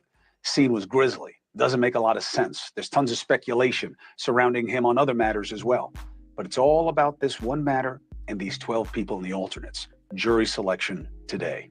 The judge banned cameras in the courtroom for this portion of the trial. But one of the attorneys close to the case had a front row seat, and he joins us now. Counselor Eric Bland, in court today, attorney for the family of Murdaugh's dead housekeeper, Gloria Satterfield. Now, they say that Murdaugh, separate from this case, stole more than $4 million in insurance money from them after she died. And in some way that Bland is about to explain, it may matter to prosecutors when it comes to development of motive. It's good to have you, Counselor. What did you make of the setting and the scene? It was surreal, Chris. The circus began today. And as you know, picking a jury is tedious and slow. And in this particular case, of the 900 summons that were sent out and the jurors that showed up today, a good portion of them were doing their best not to be seated on a jury that's going to have a trial for 5 weeks before even deliberations begin. So how did you see that? How did you see people trying to duck it? Well, they talked, there was a lot of single parents. There was a lot of sole proprietors who said that they couldn't be away from their business for that long. A lot of mothers who said they have to pick their kids up from school. Elderly people who have health care issues. It was just one reason after another that would have prevented them from being seated on the jury. Some had convictions. Some people had already served on a jury. So it was a slow, tedious process. I think, Chris, it's going to take about 3 days to finally get a jury. And it's going to be a jury of Alex's peers. May not look like the rest of society. I think it's going to look like a lot of what Hampton County looks like in that area of the state. It's about 50-50 racially, right? Jurors that have never heard. No, there was not a lot of African Americans that I saw in the jury pool, believe it or not. And I don't think you're going to have 12 jurors who never heard of Alex Murdaugh. In fact, when they asked the question, has anybody heard of Alex Murdaugh? Almost the entire courtroom raised their hands. And today, with this kind of technology, I knew it was coming. Almost don't want people who never heard of Alex Murdaugh. There almost would be, people that we would consider strange. But isn't that funny? I kind of slid this one in there, Keld. I didn't even say nothing. I was like, I'm just gonna slide this one in here real quick. The theory of the state's case, Chris, is that the financial crimes that Alex committed over the previous 10 years before the lives of Maggie and Paul were taken, real quick, the state believes constituted pressure, an increase of pressure, and pressure breaks pipes or it makes diamonds. And so in this particular case, they said the pressure culminated on June 7th, causing the lives of Paul and Maggie to be taken. I, for one, think that that's a tough sell. I think that the circumstantial evidence is a tough sell. Dick Harpootlian, the defense lawyer, is a wily attorney. I mean, this is a guy that is experienced going up against a prosecutor who's good, who's dogged, who's tenacious, but does not have Dick's level of experience. It's almost like a first-round draft, especially on homicides, who's now playing in the NBA. Yeah, playing in the NBA, going one-on-one against LeBron James. Even though LeBron is 38 years old, Chris, he still scores 34 a game. And I think there's a lot left in Dick Harpootlian's tank. Yeah, and the prosecutor is a very savvy guy, but he's a financial crimes guy, which I understand because of all the penumbra of different things that they see, as satellites in the constellation of Murdaugh's misdeeds. But this is a homicide case, and it's going to be tailored pretty specifically. Go ahead. Last point to you. Right, and if the court does not let in all of this previous financial crimes, then you're left with the sterile facts that existed on June 7th. And I think Harpootlian and Griffin are going to say that there were 2 shooters and not 1. I think they're going to poke a lot of holes in the scientific evidence, in the blood spatter. I do think, though, Chris, that evidence is going to come in. I do think that those experts are going to be able to testify. But I think the judge is going to tell Harpootlian, that is the subject of cross-examination. It goes to the credibility. You're welcome to impeach them on, but I don't think he's going to deny the state the ability to bring in that blood evidence or those experts. Who says that dude didn't have his, hey son, let's go for a walk, takes his son out there, fucking shoots him with the shotgun, throws the shotgun, babe. Then she comes running down, and then he grabs something else, and then you don't have to have 2 shooters. Come on.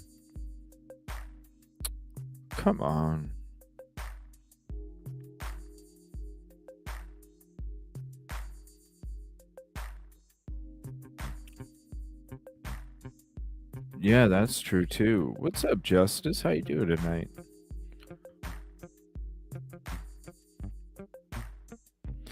No, it didn't get.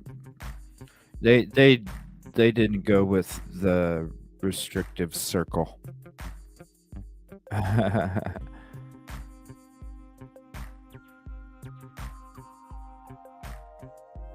Aw, I hope everything's okay.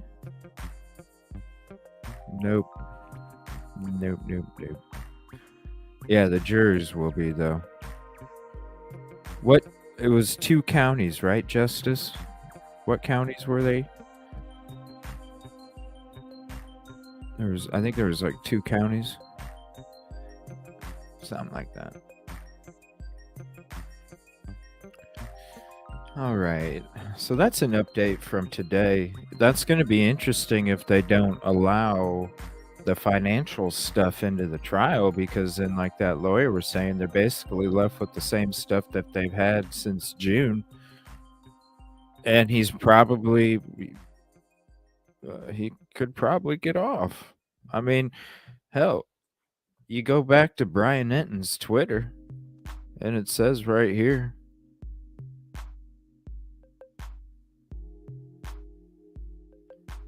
judge asking jurors to identify themselves if they have formed opinions on the Murdaugh case that can't be changed despite what is said in the courtroom.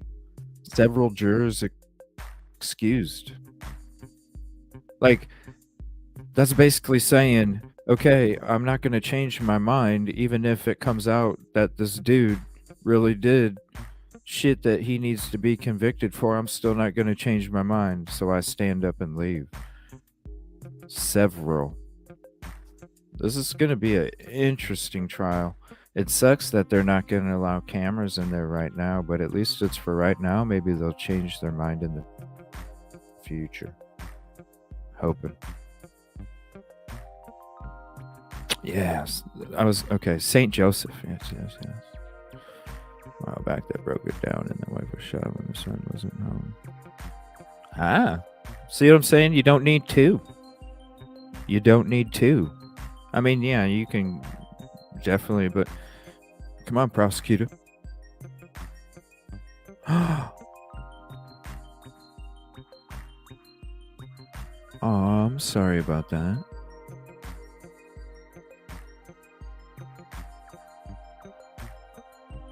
Yeah, prayers. Sorry to hear about that.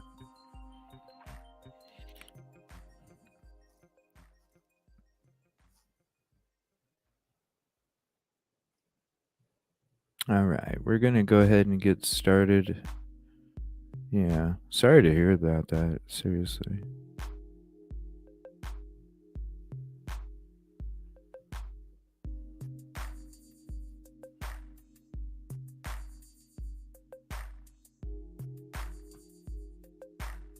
Well, hopefully we can help you make it all cozy over there. Yeah, for real. Man, a lot of pain tonight, you know? Whole bunch of stuff. All right, we're going to get into this News Nation prime time special murder. Here, I'll just go ahead and put this.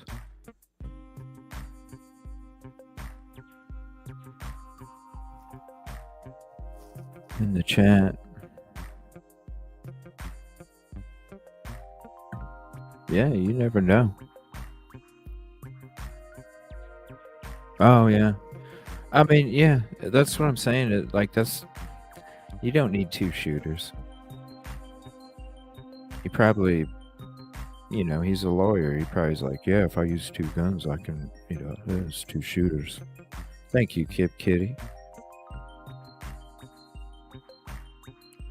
Oh, wow.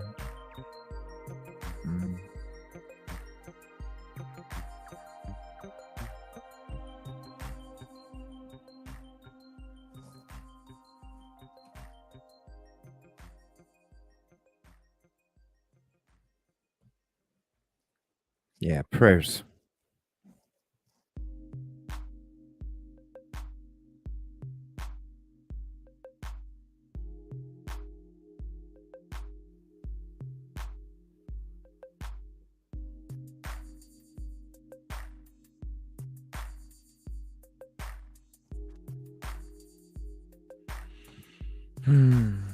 Yeah, if anybody would like to hop up, you're more than welcome. We're going to get into this News Nation special. It's about 42 minutes or so. we'll be pausing here and throughout, discussing here and there. So you're more than welcome to hop up if you'd like to. And then we got some current videos after this. And I got a whole bunch of other stuff that we probably won't even get through, but we can do a part 2 at some point. But there's going to be a lot of other cases. Wednesday night, we're going over the WSU, Truth and Transparency, Chronicles of Olivia, Drunk Turkey Show, all that stuff. Tomorrow night, we're going to be doing a catch-up on everything I haven't been able to get caught up on the last few days. And then I'm thinking Thursday or Friday. Probably Friday. I'm gonna try and do an Anna Walsh special, and just focus on that case for the whole show instead of doing all sorts of them. I'm gonna try and have a couple nights where it's focused on certain cases, and then other nights it's more of what's been going on kind of stuff. Just kind of change it up a little bit. Oh, look at that with the hat. That's perfect. Oh, thank you. Well, you helped brighten it up too. Yeah, that's cool. Sorry to get the age. Right. Yeah. Yeah, that's true. But we got this one. This one's crazy. I hope they do the trial. And our favorite Crime Talk Scott Reich is actually televised or streaming the court, the court stuff, the trial stuff. So definitely hang out on his channel. I think it's 8 in the morning, 9 in the morning when the stream's going up. So shoot, if you're bored, hang out on his channel. We all love Scott Reich. He's the best. Tonight, it's all the Low Country has ever known. Probably one of the more prominent families in the city. The Murdaugh family dynasty. Decades of enormous power, wealth, connections. And it all came crumbling down with one phone call. Ooh, I have not yet, William's mama. I need the police to answer immediately. Tonight, the double murder investigation. My wife and child got badly. Exposing years of corruption. That don't mean that he gets to be killed and nobody gets to find out what happened. Greed. Millions of dollars taken from many, many people over a long period of time. And cover-ups. When I turned my back, they tried to shoot me. Secrets that small towns held on to for years. Unraveling with twist after twist, each more shocking than the next. You don't know what else is going to come up. And it all leads back to one name, Alec Murdaugh. There's just nothing you could say redeeming about shaved his Alex head? Murdaugh. Nothing. A News Nation special report, The Murdaugh Mysteries, starts right now. And good evening. Thank you for joining us. I'm Marnie Hughes. Tonight, we will take you through a story that is still being written. A tangled web of mystery, murder, lies, and power. And one man at the center of it all, Alec Murdaugh, a disbarred attorney from one of South Carolina's most prominent legal families. In the next hour, you are going to hear about a boat crash, a dead housekeeper, and a teenager found in the middle of the road, all somehow connected to this prominent family. But it is the murder of a mother and her son that is shining a national spotlight on the small county in South Carolina. The double murder trial that starts tomorrow will have some of the state's most experienced litigators in the land facing off inside the courtroom. The question a jury will have to answer is, did Alec Murdaugh kill his wife and son? And if he didn't, who did? South Carolina's Low Country, known for its coastal waterways and salt marshes, part of the Deep South. A century ago, plantations and cotton farms sprinkled the landscape. Now a bustling spot for tourists attracted to the historic cities of Charleston and Savannah. In the southeast corner of the state, we find Hampton, home to less than 3,000 people, a small community where everyone knows everyone. We have a watermelon festival once a year, and other than that, we don't do anything. And everyone knows His name's legal roots dating back as old as the county itself. Wow, a watermelon festival, and other than that, they don't do anything. That's interesting. It's in South Carolina. A family with legal roots dating back as old as the county itself. Wow. So much so, it's known by some as Murdoch County.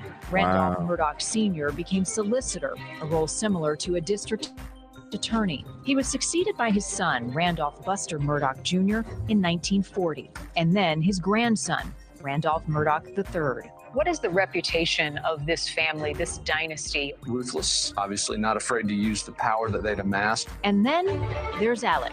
Didn't have quite the same reputation as some of his predecessors, known to be a little bit lazy.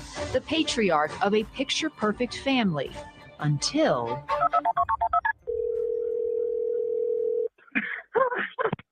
Hampton County 911, where's your emergency? I need the police to answer immediately. June 7th, 2021. My wife and child got badly. This 911 call made by Alec at 10:07 at night sends first responders to the family's Moselle estate, a 1,700-acre hunting property tucked away in a rural area. We know that they were together. They were apparently laughing. There was nothing out of the ordinary. However, within 15 minutes, both Maggie and Paul had been brutally murdered. According to court documents, Alec's wife, Maggie Murdoch, was shot multiple times with a high-powered rifle, including in the back of the head while she was lying face down on the ground. Their 22-year-old son, Paul, was killed with a shotgun, struck in the head and chest. He was a person of interest from the very beginning. The South Carolina Law Enforcement Division, or SLED, was tasked with investigating the murders. About that same time, the rest of Alec Murdoch's world started to unravel with another call to 911. I got a flat tire, and I stopped, and somebody stopped to help me. And when I turned my back, they tried to shoot me. The initial report was that a vehicle was passing by, saw Alec Murdoch changing one of his tires, and took a shot at him. Alec is taken to the hospital with a superficial gun wound. We've been at every court hearing. I have yet to see it. Not directly disputing them, but I have not seen any evidence of that head wound. Days later, another bombshell connected to that roadside 911 call. Authorities say Alec hired a man, Curtis Smith, to kill him in exchange for an insurance payout for his surviving son, Buster. We called them. They didn't know about Curtis Smith. We called them and gave them the entire story, his identity, his phone numbers, all of it. Curtis has a different story. He said if I was going to shoot him, he'd be dead. It's just another one of the crazy components of this Southern Gothic drama that just continues to unfold. Not only did he not get the insurance money, but he's accused of embezzlement and fraud. Nearly 100 counts of financial criminal activity, totaling nearly $10 million over the period of about a decade. Stealing from clients in his legal practice. Alec resigned from the firm. Then days later, a 20-year addiction to opioids was revealed, and he went to rehab. Then on July 2022, more than a year after his wife and son were killed, Alec Murdoch was arrested and charged with their deaths. Forensic evidence was really what tied investigators to Alec Murdoch as the top suspect in these killings. But that evidence has come into question over the last few weeks. Prosecutors say it took Alec more than an hour to call 911. They point to blood splatter on his clothing. And some are questioning whether splatter or the article of clothing where it was potentially found has been damaged or even exists anymore.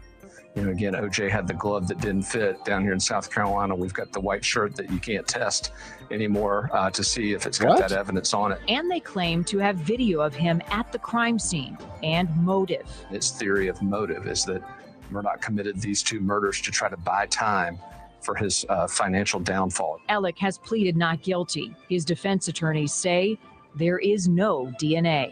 We're told he's going to flip that narrative and actually tell the jury that they're going to prove Alec Murdaugh didn't do it. Now it all comes down to a jury and the battle of some of the best legal minds in the state. I am told from sources that are very close to both the prosecution and the defense that we should expect some surprises. Basically, the trial of the century here in South Carolina. Shining a spotlight on the Low Country once again, and a man named Murdaugh, who's lived a life on the road of power and privilege that may have finally hit a dead end. If you look at this thing, I've described it often as a multi-layered web of alleged criminality. And it all goes back to Alec Murdaugh at the center of it. For generations. And we are just getting started. Over the course of the next hour, we will untangle part of this web. We're going to take you through the details of 3 other deaths curiously tied back to this family. Joining us tonight is attorney Jana Spilbor. She is a criminal defense attorney and also has worked as a prosecutor. We appreciate you helping us shine a light on this case and better understand exactly what is at stake starting tomorrow with jury selection. The crime scene was grisly, it was gruesome, the double murders. New details about this crime scene have come out just in the last week. What more have we learned about the murders and where they happened? Well, the one thing that we know is that the murders happened on the property far away from the main house of the Murdaugh property. But also we know that Alex Murdaugh is claiming that he had an alibi. He was not there at the time that his wife and his youngest son were killed. I think the prosecution is going to try to disprove that premise by saying not only was he nearby, but he was the one who pulled the trigger. Interestingly, not one gun, but 2 different guns were used to commit this crime, which is something that's kind of extraordinary in this case. On the other side of this, his defense attorneys have pretty much signaled that they are going to point the finger of the culprit being not Alex Murdaugh, but instead this his cousin Eddie, as he's known in South Carolina. Instead, the same person who Alex Murdaugh hired to fake his own murder, except that Curtis Smith missed. So this is going to be very interesting. I really think the defense is going to be pointing the finger at this third-party culpability. It's going to make for an interesting defense. Well, and they'll also be talking about blood spatter and whether or not it would. It's interesting because the way that her injury, with what she was shot with, it makes you think like he was, or somebody was chilling back and did it, and then walked up to finish, and then, like Jen K was saying earlier, the son was second. Wow. Buster is a great guy. Never have thought anyone could do that, right? It's crazy. Yeah. Today was the first day that they were having jury selection. And yeah, check out tomorrow. Go to Crime Talk. If you're subscribed to him, Scott Rice will have it up. I was like, I'm not gonna watch some lawn crime or this or that. Scott Rice. I watched Scott Rice today when it came to that. Oh, nice. Griswold. Was on the shirt that Alec Murdaugh was wearing that night. Why is that so critically important to both sides of the legal argument? It's very big because on the one hand, the defense is claiming, hey, wait a minute, the shirt is now gone. We did not have an opportunity to forensically test that shirt ourselves, which Alex Murdaugh should have had the right to do. So we can't just go by what the prosecution wants to claim could have put Alex Murdaugh at the scene of the crime. So that's, and we heard in your promo, that is sort of the same as if the glove doesn't fit, right? Because that's a critical piece of evidence. And because it was destroyed or disappeared or never was properly tested, that's going to be big for the defense in this case. Donna, yes or no, if you were representing Alec Murdaugh, would you put him on the stand to testify? Ooh. Absolutely not. No. Ooh. That's a resounding no. Nobody believes him, first of all. And I think part of the failure of the prosecution here is the defense wants to claim, look, everybody thought it was a foregone conclusion that Alex Murdaugh committed this crime. Therefore, they didn't dive in. They didn't provide enough discovery. They didn't do their own testing sufficiently because everyone thought, hey, it's got to be him. Right. But there's no such thing as a circumstantial hunch. You have to have circumstantial evidence if you don't have direct evidence. And the defense is going to say, not only do they not have it against my client, but we're going to show you that somebody else did this, and we know who. Ooh. All right, we shall see. Jonna Spilborn, you'll be back with us later in the hour. Thank you. Coming up, there are more layers to this story. And as you are about to see, Paul and Maggie's deaths are just the tip of the iceberg. There's 6 of us and 1 is missing. A haunting boat crash. It started really back in 2019 is when the wheels started to come off for the Murdaughs. A death on the family property. And she can't talk.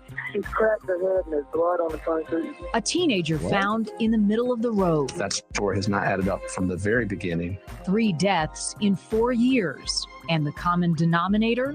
Alec Murdaugh. Thank you for joining us tonight for an initial report, the mysteries. Alec Murdaugh is charged in the deaths of his wife and son, but Paul and Maggie's murders are just part of this complicated story. Many point to another case that opened up Pandora's box into Alec Murdaugh and his influence. February 24th, 2019, more than 2 years before Maggie and Paul were killed, the day a teenager with an ever-present smile tragically lost her life. News Nation's senior national correspondent Brian Enton joins us tonight live from Walterboro, South Carolina, where the trial will take place with that part of the story. Brian. Yeah, Marnie, we're outside the Colleton County Courthouse. It's interesting being here and thinking about the fact that the Murdaugh pretty much controlled this courthouse behind me for generations. And now tomorrow, Alec Murdaugh will be here for his murder this trial. Was from last They have night. had so much power over this community, and it is really highlighted when you go back and you look at what happened with Alec Murdaugh's son Paul when he was arrested in a deadly boat accident, but never even spent one night behind bars. Oh, it's a crazy.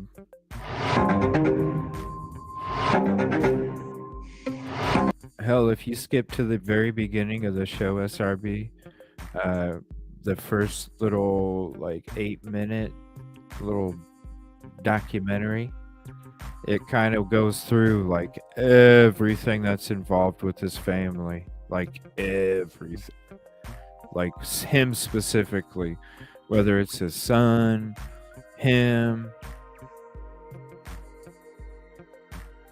Yes. Oh yes.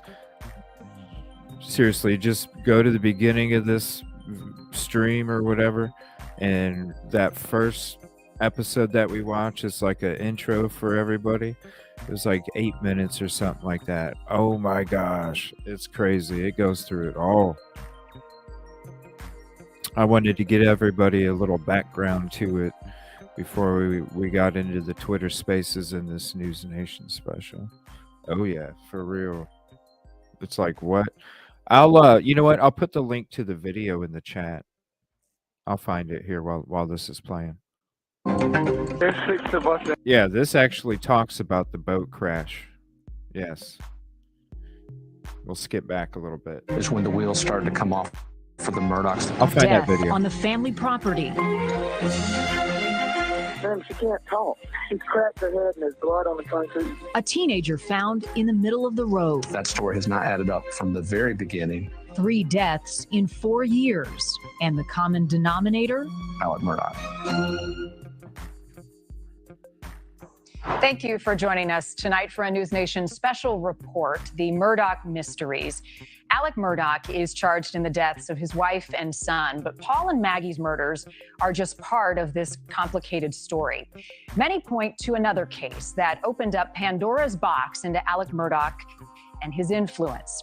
February 24th, 2019, more than 2 years before Maggie and Paul were killed, the day a teenager with an ever-present smile tragically lost her life.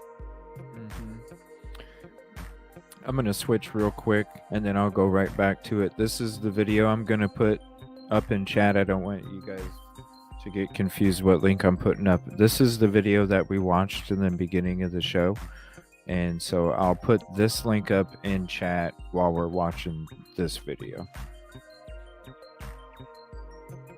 News Nation's senior national correspondent Brian Ensign joins us tonight live from Walterboro, South Carolina, where the trial will take place with that part of the story. Brian.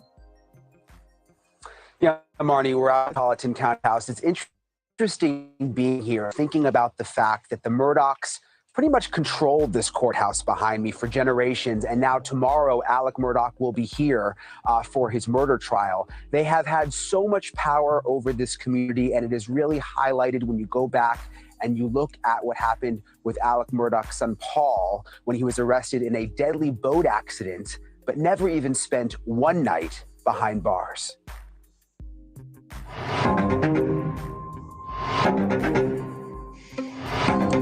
There's 6 of us and 1 is missing. What, Molly? She's in the water. Can you see her? Carnage and chaos. 19-year-old Mallory Beach missing after a night on the boat with friends. The recent high school graduate jettisoned from her boyfriend's arms when a 17-foot center console plowed into a piling in Beaufort County, South Carolina. Tide and wind is always a factor. More than a dozen first responders and an army of volunteers searched for a week. Bring in the air assets to help us look in the areas that the boats can't get into. Prayer chains to find Mallory alive turned to an unbearable wave of grief. Miss your voice, miss your smile, everything about you worth the while. The store where she worked and modeled clothing posting a public tribute, but privately, the Murdaugh machine was at work. A lot of influence across the board. Nothing really happens unless the Murdaugh family says it happens. It was the Murdaugh's boat, the family's youngest son Paul parking it at a gas pump. He was at the helm, or was he?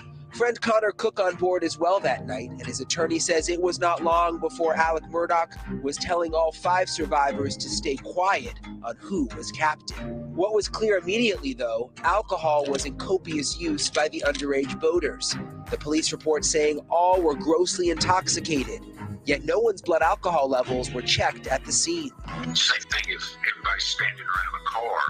You don't know who drove it. It's not against the law to be standing around a car intoxicated. But Mallory's boyfriend, Anthony Cook, is said to have told authorities immediately that Paul Murdaugh was the captain. And Paul left a trail of photos about town, parked at the pump, not for gas. His friends say he used his big brother Buster's ID to buy beer and malted drinks at the store. The 20-year-old raising his purchases triumphantly before they're loaded into his pickup truck. Later, after drinking with parents present at an oyster roast, the group continued boating to dodge known DUI roadside checkpoints. Docking near a bar called Luther's, where Paul and Connor do more drinking. Back in the boat, one friend testifying Paul was belligerently drunk, slapping his girlfriend, spitting in her face, refusing to give up the wheel until the deadly crash. Oh my gosh. No, we're calling, okay? The Murdaugh family served nearly a century consecutively as the area's solicitor, meaning they prosecuted cases. Good segue, Cherry. Yes.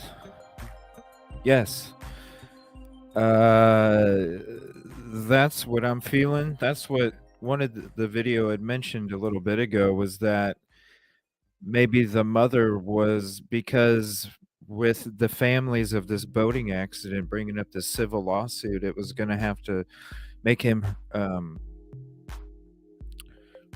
he was going to get exposed. his financials were going to get exposed, and there's speculation that maybe she was going to turn him in. She was going to help the other side. You know, she was going to. There's all sorts of speculation about that. It is kind of coincidental that, yeah. But thank you. I do have to pause it every now and then just to respect the creator. That's why I skip back and forth sometimes too. I know you guys know that. Putting them in close working relationship with officers, deputies, state agents on the case, and others. They always put on a get-together every year for first responders, police officers, things of that nature. His family has been powerful and at the center of power and yes, it is, SRB. For almost 100 years. There's like 5 cases connected to this dude. That CNN 8-minute video is a great video, the one I just put in the chat a little bit ago. I'm telling you, that is a quick, awesome rundown. If you guys would like it at the end of the show, I can go back and get it anytime. Just let me know. Just go ahead and request that link, and I'll go ahead and put it up there. I'm going to set a criminal reconnaissance bomb. It would take nearly 2 months for Pop to be criminally charged. Browse raised same day with a $50,000 bond and surrender of his passport. Anything to say about that, about why he decided to plead not guilty? Because he's not guilty. His former friend Connor cleared at last. Connor was left to twist in the breeze for nearly 2 months. Next, the crash bringing an ongoing bevy of civil suits from Mallory's mom, Anthony Connor, and the other young women demanding Alec Murdaugh's financials, the beginning of the unraveling of a low-country Southern dynasty. We have to put a spotlight on things like this because it cannot continue. And so many people who live in this community say that boat crash was just another example of the Murdaughs getting special treatment. There was one woman, Marnie, we spoke to here over the weekend who says after the arrest, after Paul Murdaugh was arrested, just a couple of days later, they saw him out to lunch with his family laughing at a restaurant, and they all just looked at each other, this group of friends, and said, gosh, nothing is ever going to happen to this family. He didn't even spend one night behind bars, Marnie. And as I understand it, Brian, this case is still playing out in the courts today. It is. Mallory Beach, the victim, and 3 other of the people who were on the boat, they have settlements that they're supposed to get from the Murdaugh family. They sued civilly. They were supposed to get money from the sale of a Murdaugh property. They still haven't gotten most of that money, though, because it turns out one of Alec Murdaugh's partners from the law firm also says he's entitled to some of that money. It's all so complicated, and all of that still continues to drag on in the courts. Yeah, the wheels of justice turning slowly, and still so many secrets. Brian, live in Walterboro, South Carolina. Thank you. We'll see you again shortly. Still to come, yet another death leads back to the Murdaughs.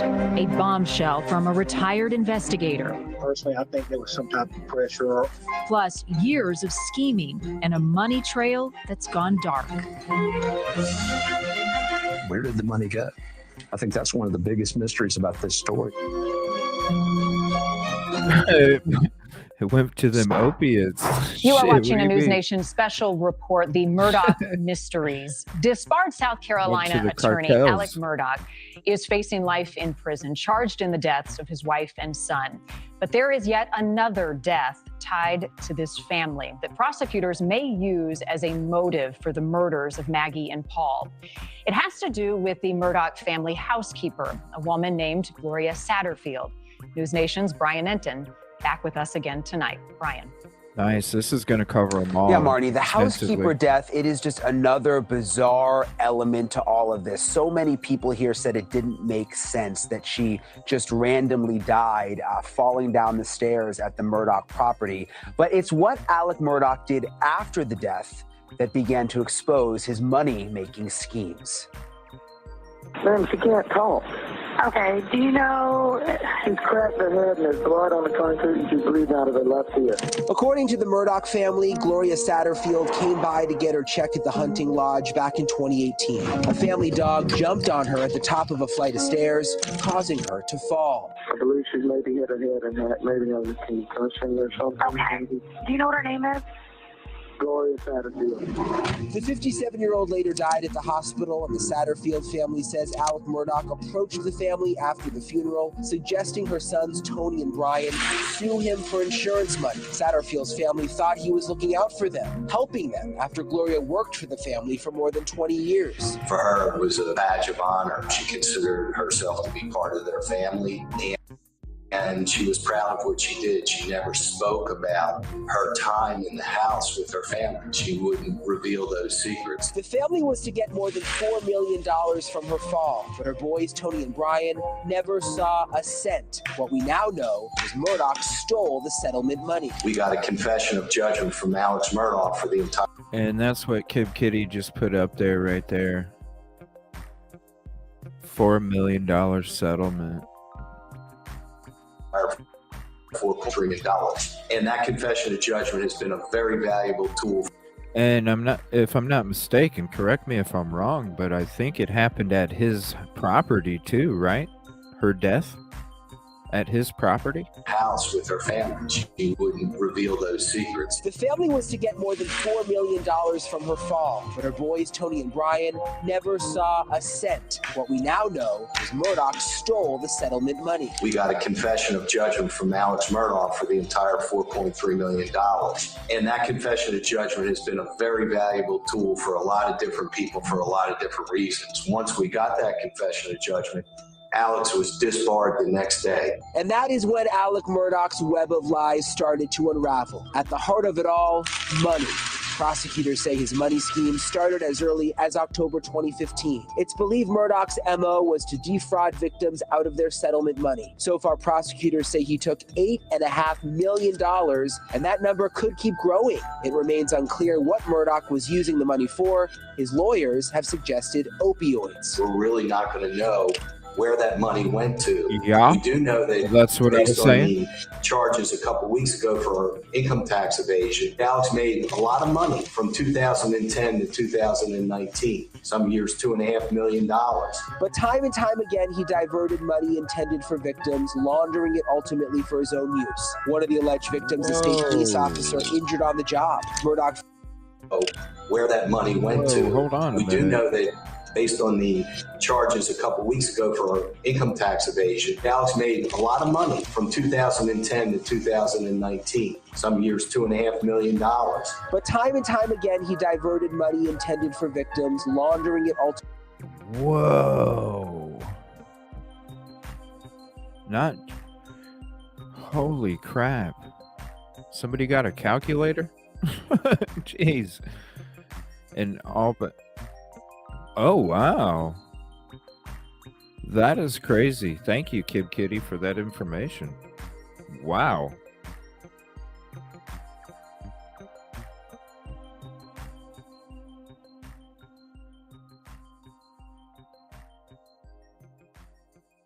Look at all that money.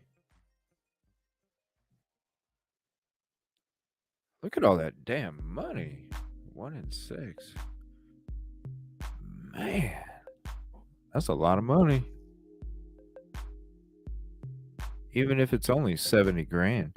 What case are they going to be talking about here?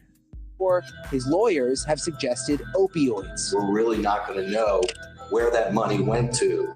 We do know that based on the charges a couple weeks ago for income tax evasion, Alex made a lot of money from 2010 to 2019. Some years, $2.5 million. But time and time again, he diverted money intended for victims, laundering it ultimately for his own use. One of the alleged victims, a state police officer, injured on the job. Murdaugh facing charges in a host of cases, all being moved after the murder trial of Maddie and Paul Murdaugh. The Murdaugh's umbrella insurance policy and family assets will help pay future judgments, a conservatorship appointed to protect any source of money for potential victims. The family assets, according to local estimates, Maggie's estate valued at $5 million, with Alex as the beneficiary. Alex's retirement fund at $2 million, and his father's fund is still in probate around $1 million, with Alec again the beneficiary. You don't steal that kind of money for that long without being good at deceiving folks. And while the Satterfield case is one of the few already settled, a criminal investigation into her death has been reopened. The coldest thing that I've come across was Gloria's son, Brian, was living with her. Obviously, after her death, there was not enough money. There was no money. The bank foreclosed on that mobile home. Alex knew that. Alex knew that the foreclosure was happening. And Alex had already taken $3.5 million. And so he sat back and watched Brian lose a mobile home and get pushed out on the street to have to go live with family members while he was sitting on $3.5 million of their money.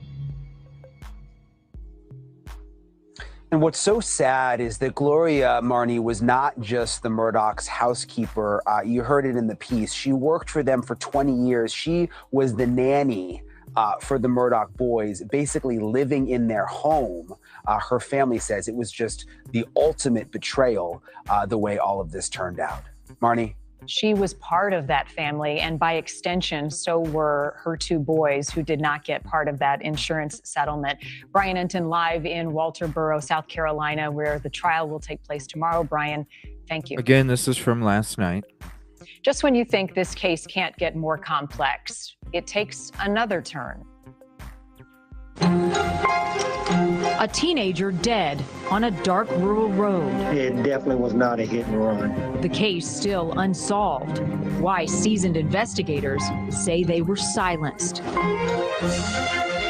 Plus, Alec Murdoch, in his own words, With a prepaid collect call from Alec, who he's calling from jail.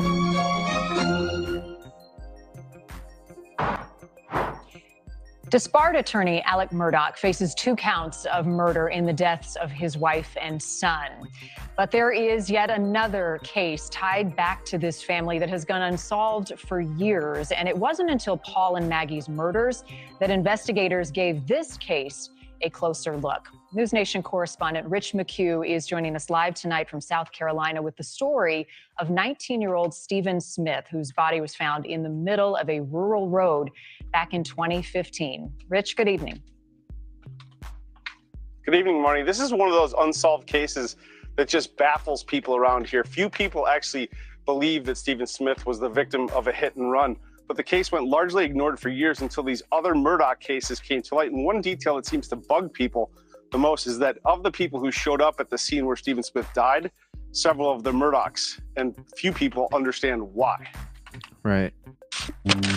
Stephen Smith was studying to be a nurse at the Orangeburg Calhoun Technical College. His end goal was to become a doctor. July 8th, 2015, he was on his way home from school when he ran out of gas. The car was found down this dark rural road in Hampton County, South Carolina. Stephen's body was found 3 miles away in the middle of the road with no skid marks or other physical evidence that a car had struck him. A special accident investigative team looked at the case and determined it was a homicide, but a pathologist disagreed, saying he likely died from a mirror of a passing car hitting Stephen's face. It definitely was not a hit and run. He had blunt force trauma, and it seemed to be an intentional act, which we consider homicide. Eric Bland, an attorney involved in several cases connected to Alec Murdoch's numerous cases, knows Stephen Smith's mom, Sandy. So we think he was dumped there on the road. Was a very sharp kid, as like a young man. He was cautious, and so he wouldn't have been walking down the road. He certainly knew the area. He had a cell phone, could have called somebody for help. Sandy Smith was relentless in her quest for answers. She asked the FBI, the governor, and others to keep investigating, but the case went nowhere until Mallory Beach was killed on the Murdoch boat 4 years later. People started asking questions about the old Stephen Smith case. Corporal Duncan told us the Murdoch family name came up in his initial investigation, but that part of the investigation didn't go anywhere. And when asked if behind the scenes there was pressure to stop the investigation or to leave the case as a hit and run? Personally, I think there was some type of pressure or just lack of investigation upon other agencies to do anything. But the real Smith case came after the Murdaugh double murders. During that investigation, came to light. The progress in the investigation of Stephen Smith. However, this investigation remains active and ongoing. Reporter Will Folks with Fit News tells us Buster's name often came up with the Smith case. And there was clearly a Murdaugh tie-in to the death of Stephen Smith, because if you read investigatory report from his death back in 2015, the Murdaugh name is mentioned dozens of times. In fact, this was one of the first files I ever received related to this story. The oldest Murdaugh son, Buster, was the same age as Stephen and his twin sister. Being from a small town, they all went to school together and everyone knew one another. As the multiple Murdaugh cases have played out in the small Carolina community, rumors have swirled. After the news of Stephen's death came rumors that Buster and Stephen had some sort of relationship. The Smith family attorney says this. They graduated high school together. They had friends in common, had played ball together when they were younger. You can say there's no connection. Nobody knows what Stephen's life was like. What I will say is that we know of no evidence that would support any kind of, relationship between Stephen and Buster. But it was Alex Murdaugh and his brother Randy who came to the scene of Stephen's death, going through the crime tape. No one sure why. Inconsistencies in the initial investigation have left many wondering why his death was never investigated as a homicide. It was clear that this case was not handled correctly. Why? I can't tell you. Maybe it was simply incompetence. Maybe it was purposeful. But I do believe that the truth is going to come out. Now, I mentioned, Marty, in the piece that Alex and his brother Randy came to the crime scene, or the scene of where he passed away. One thing that I want to note is that Randy called the family the following day or soon thereafter and offered to help, and his law firm is now disputing that, saying that never happened. Marnie. Rich, I know, having looked into this case, that Stephen's mom has been pushing for justice for her son so many years after he was found in the middle of that road. We also know that something happened to Stephen's father not long after Stephen was killed.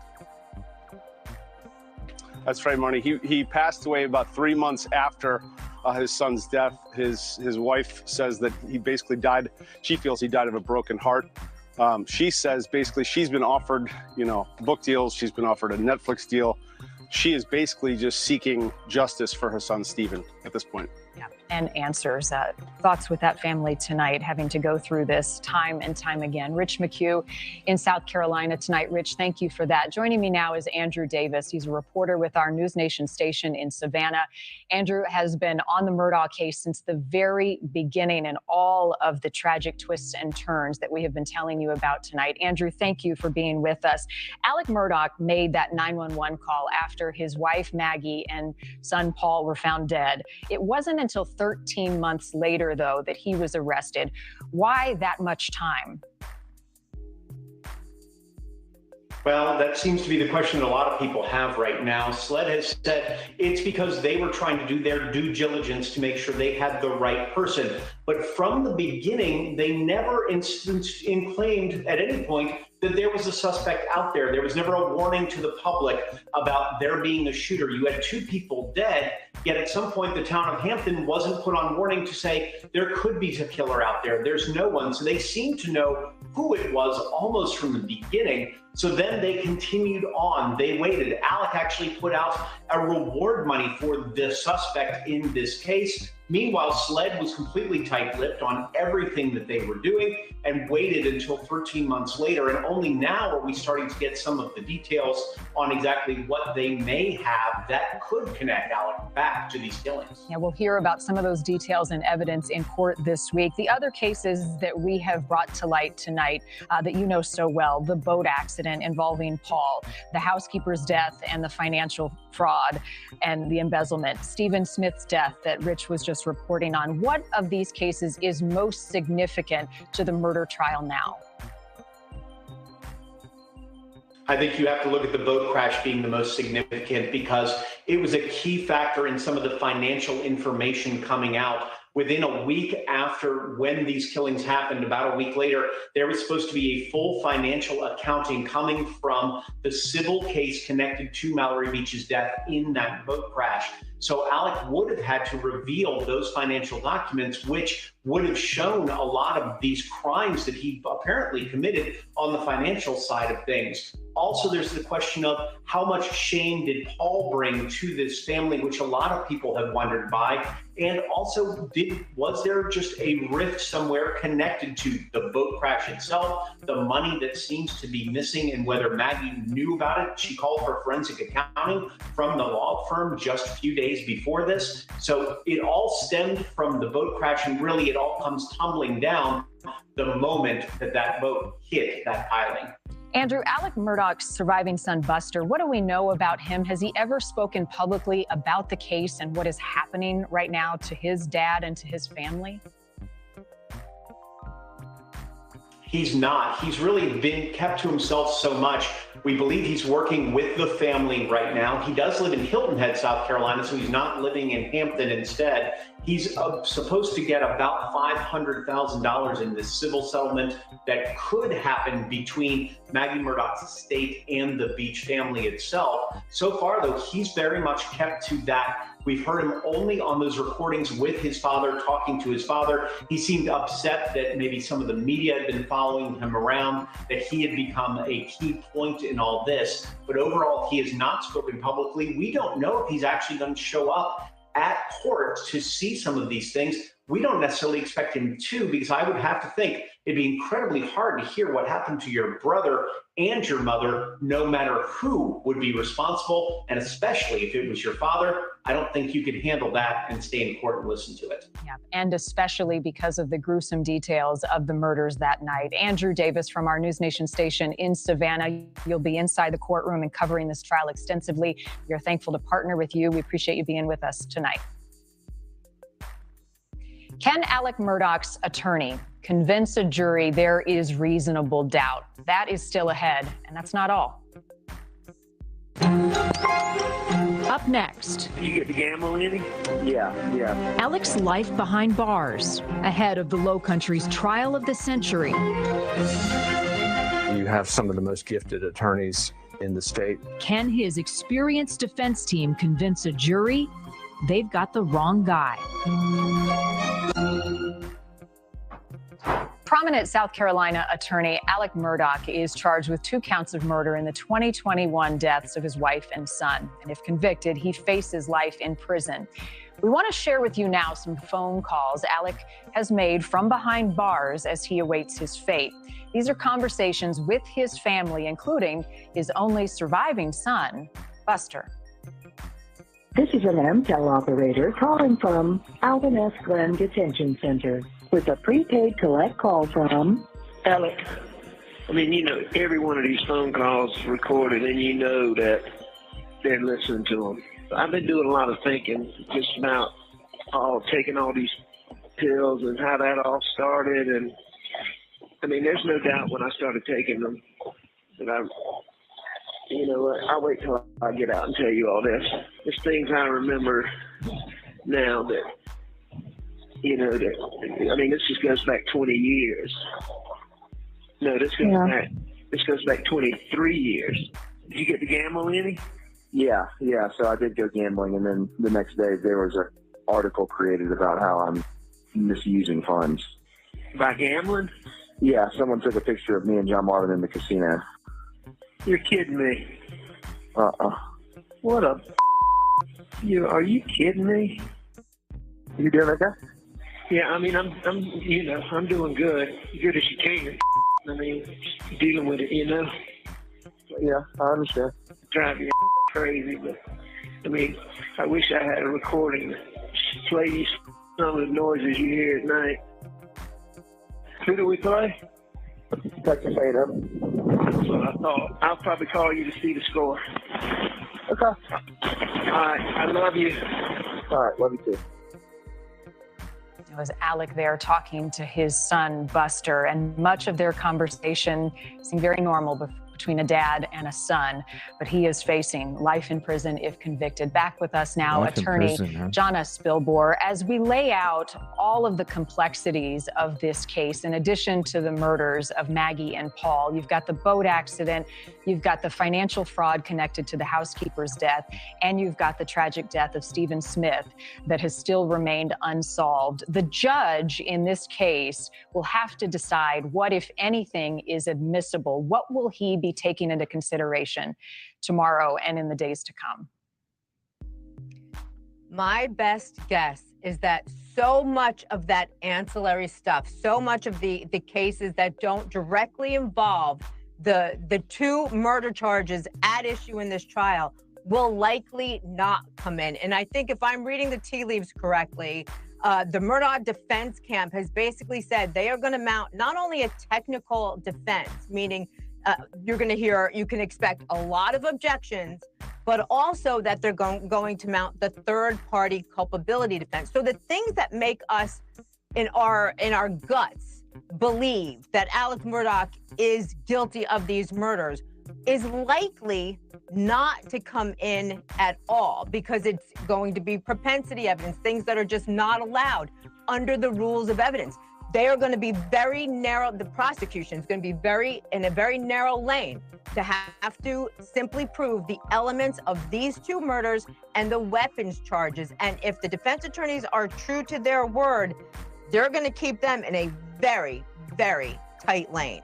What about this fact that we're hearing that representatives from Google and Snapchat will be likely called to testify in this case because there could be some sort of video evidence from the night of the murders from Paul's phone? That is an allegation being put out there. How does that factor in to the evidence and how the defense will respond? You know, it's very interesting because, and please pardon this pun, I don't think there's going to be a smoking gun in this case, which means the prosecution is going to have to take everything they can find admissible to try to prove circumstantially the elements of these offenses.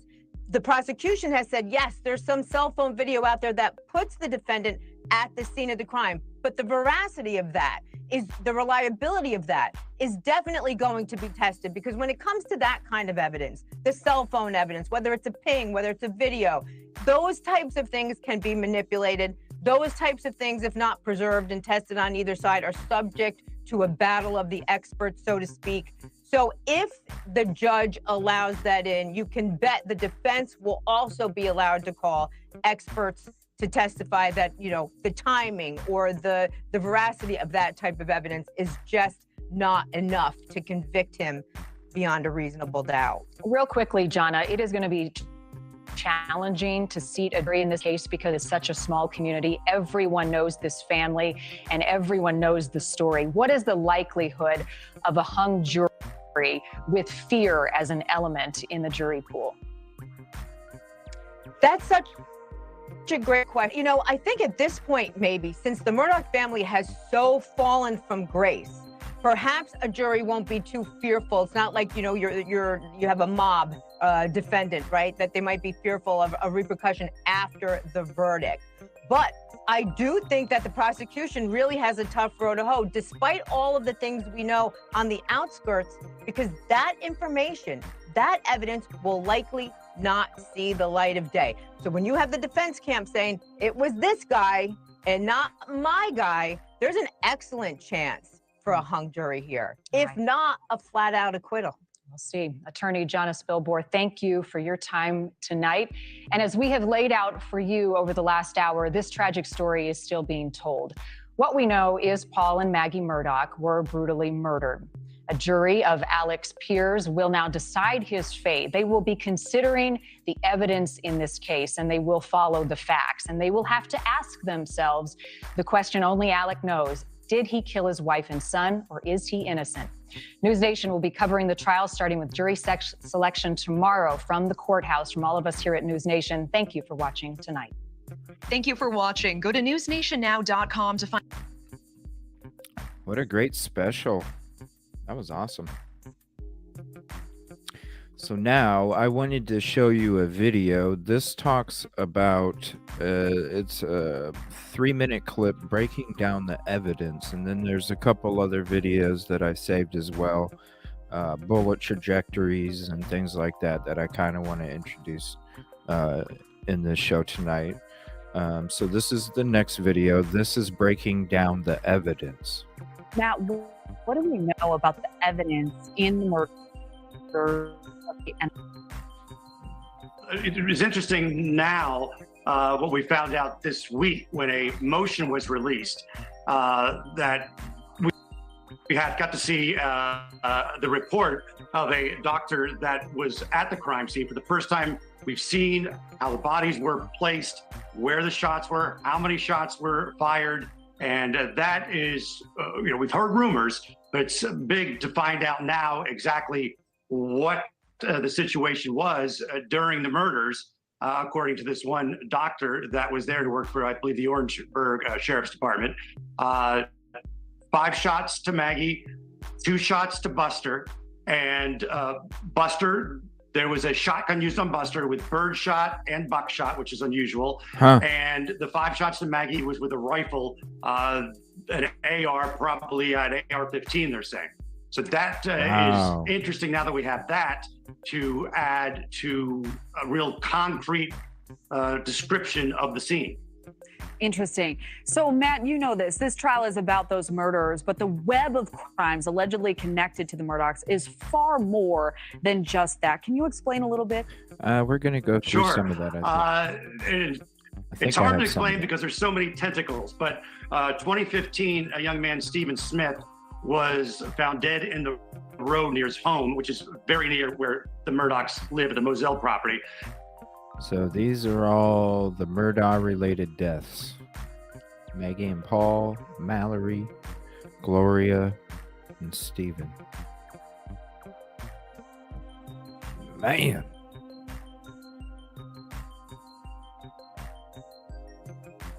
I don't know what to think of that face, you know? I really don't yet. And it was ruled a hit and run. Very suspicious ruling with that hit and run. The Murdaugh name in various ways came up in many interviews, just rumors and innuendo and that sort of thing. But there was that tie in there. And the Murdaughs reached out to the Smith family right after it happened. Then you had Gloria Satterfield, who was the Murdaugh housekeeper, but more than housekeeper. She helped raise those kids. She was there for 20 years, I believe. She died falling down the stairs outside of the Moselle property home. Right. And there was some speculation of how she fell. Alec Murdaugh was running around right after the scene, telling anyone would listen that the dog knocked her down the stairs. She dies about a week later, and her kids, her adult kids, never get the settlement. Alec Murdaugh takes their $3 million away from these kids. 3.4. Who he considered family. He set up his buddy, Corey Fleming, said, these guys will take care of you. So you have those 2 deaths. And then the boating fatality of Mallory Beach, which Paul, the son, was allegedly driving that boat when Mallory died. He never stood trial because, of course, he was murdered. So there's those 3 murders right there. And now the double homicide, there's 5 that are connected to the Murdaughs. Yeah, certainly a lot to untangle. Thank you for watching. Go to newsnationnow.com to find News Nation on. All right.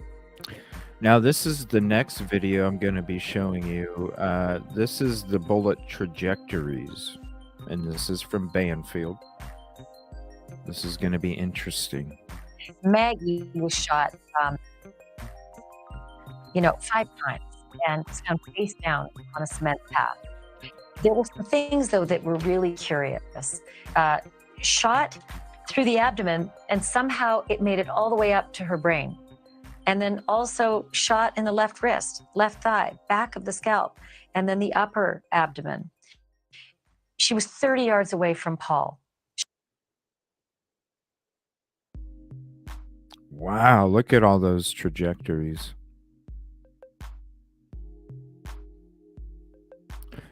I'm going to leave it paused for a second if you want to take a screenshot. That's pretty interesting.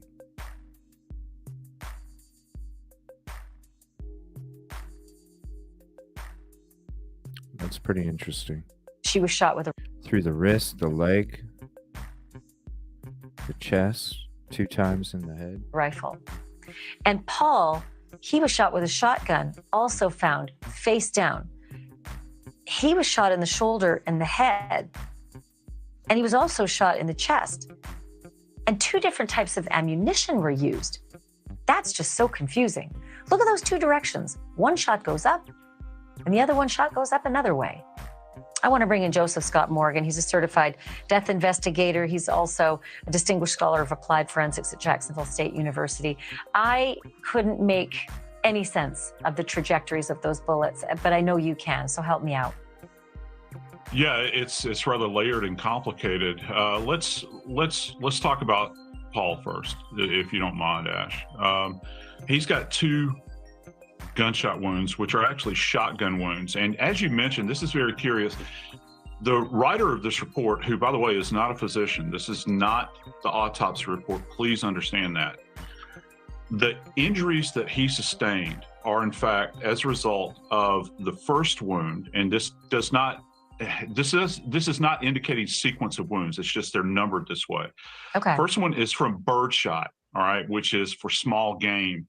This is the one that this individual has identified as taking out the back of Paul's skull. I have a model here where we're looking at a skull. It would have impacted this area coming up from the left shoulder, impacting the occipital area, occipital parietal area, and kind of blown this out, okay? And he's saying that the brain has essentially, it's absent from the cranial vault, the interior of the skull. So it's got this kind of weird trajectory going out. It's passed through the neck and up. So that's a very acute angle with him.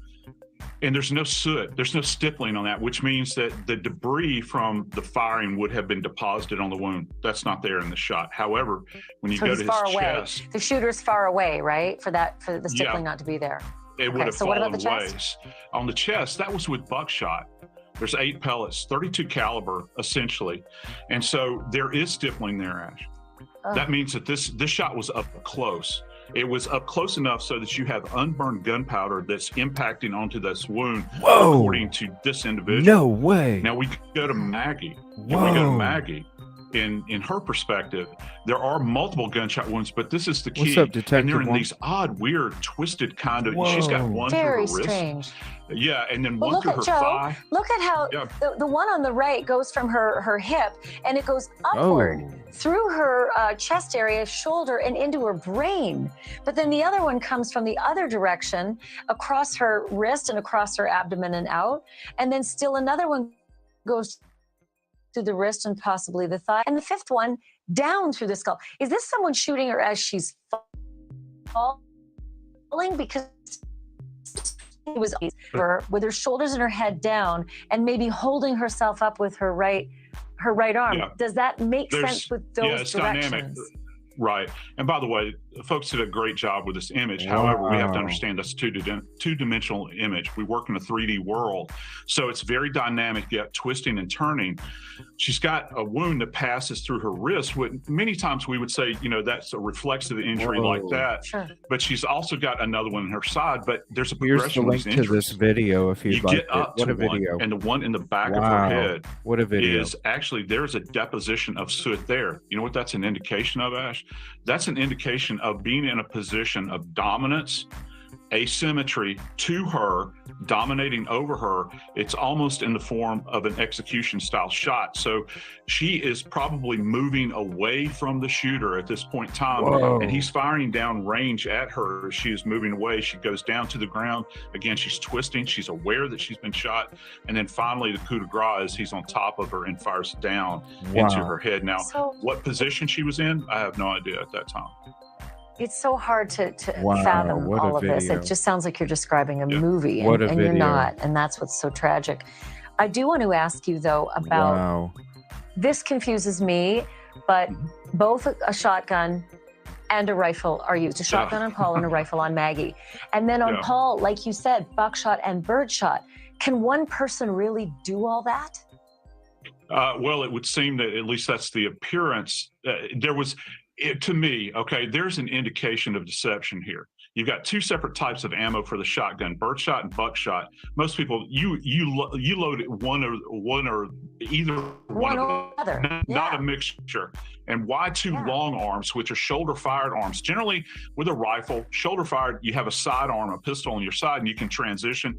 People in law enforcement, military do that. This is an oddball case, Ash. I want to state that plainly here. I've never come across a case where we have two long guns being fired by one individual. I can't really frame this in any other sense other than, was the purpose here to deceive, to create an illusion that maybe there was more than one shooter? Thank you for watching. Go to newsnationnow.com. Wow, what a crazy video. Wow. I'm doing good, thank you. I appreciate it. I had the night off last night. I figured I'd take it off last night and then get back on here tonight. Tomorrow night, we'll be going through just kind of catching up on everything that we've missed over the last few days. And then Wednesday night, we're going to be doing the Drunk Turkey Truth, Transparency, Chronicles of Olivia, the whole WSU mom stuff. Thursday is going to be the sports show, and then Friday will either be catch up, or if there's not to really catch up on too much, breaking, then I'm going to do a Anna Walsh special. But that'll probably be this weekend sometime, because I imagine there's going to be stuff that we're going to end up, there's always something. Yeah, thank you for being here. Good night, Dre. Thank you for hopping in. Hopefully the snow don't get too crazy out there. Jeez. I did have another video of some weather, but let me see here. There's something else I wanted to show you here. Potential jurors have connections.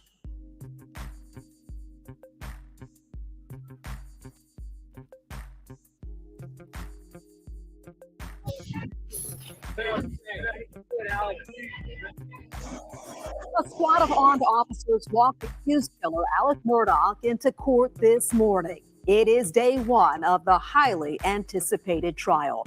The once prominent lawyer is accused of murdering his wife and his own son. Our Riley Miller is outside the Colleton County Courthouse tonight. And Riley, we have an idea of who will testify. Hey, Shannon, that's right. Judge Clifton Newman read off a list of dozens of potential witnesses we could hear from, names that we've heard associated with Alex Murdaugh over the years. Now, during questioning, every single juror stood up when Judge Newman asked if anyone had previously heard or read about this case. Many expect this trial to have a change in venue, but as it's happening here in Walterboro, several potential jurors claim to have ties to the Murdaugh family. One claimed to be a cousin of Mallory Beach, the teenage girl who died in the 2019 boat crash when Alex's son Paul was allegedly driving the boat. Another claimed to be the schoolmate of Morgan Dowdy, Paul's ex-girlfriend, who was also on the boat the night of that crash. One claimed Alex Murdaugh sued his father. Another claimed her fiance was second on scene at Moselle the night Maggie and Paul were found murdered. The Murdaugh name was once associated with power and influence, but attorney Justin Bamberg, who's representing the family of Hakeem Pinkney, one of Alex's alleged financial... Thank you for letting me know that, Kib Kitty, because you know what? I still have my stream where we have it. So, guess what? I noticed that some others were potentially getting pulled down as well. So trust me, I've played old shows of mine on my show before, and we will as well. That's the beautiful thing about replay. Financial victims. And I stream to Twitch and Twitter, so we got it all over. Doesn't think the name will help Alec now. People are kind of over that, and they're like, you had power that you abused. Thank you for letting me know that, Kid. Some people who were in some of the darkest days of their life, like Hakeem Pinkney, So, no, we don't care that your last name's Murdoch. You about to get treated like everybody else would if they were in that seat. Maybe I'll just make my own. Some of the Full potential length. witnesses who could be called to testify in this case include Alec's brothers, Randy and John Marvin Murdoch, as well as his only surviving son, Buster. Be sure to stick with WJCL 22 News as we continue to cover the trial of Alec Murdoch here in Colleton. So potential jurors have potential connections. Now, this next video, an attorney's going to break down the jury selection process in the trial. The murder trial for Alec Murdoch is beginning in South Carolina as we speak with jury selection. He was seen arriving at the courthouse this morning. Murdoch is a member of a prominent family that ran the Hampton County Prosecutor's Office for 80 years. He is charged with killing his wife, Maggie, and their 22-year-old son, Paul, in 2021. Murdoch has denied the charges against him and has pled not guilty. Joining us this morning is attorney EvilleCJ to talk more about the case, the evidence, and the challenges of seating a jury in this case. Rachel, thank you. What are some of the questions attorneys right now are asking potential jurors?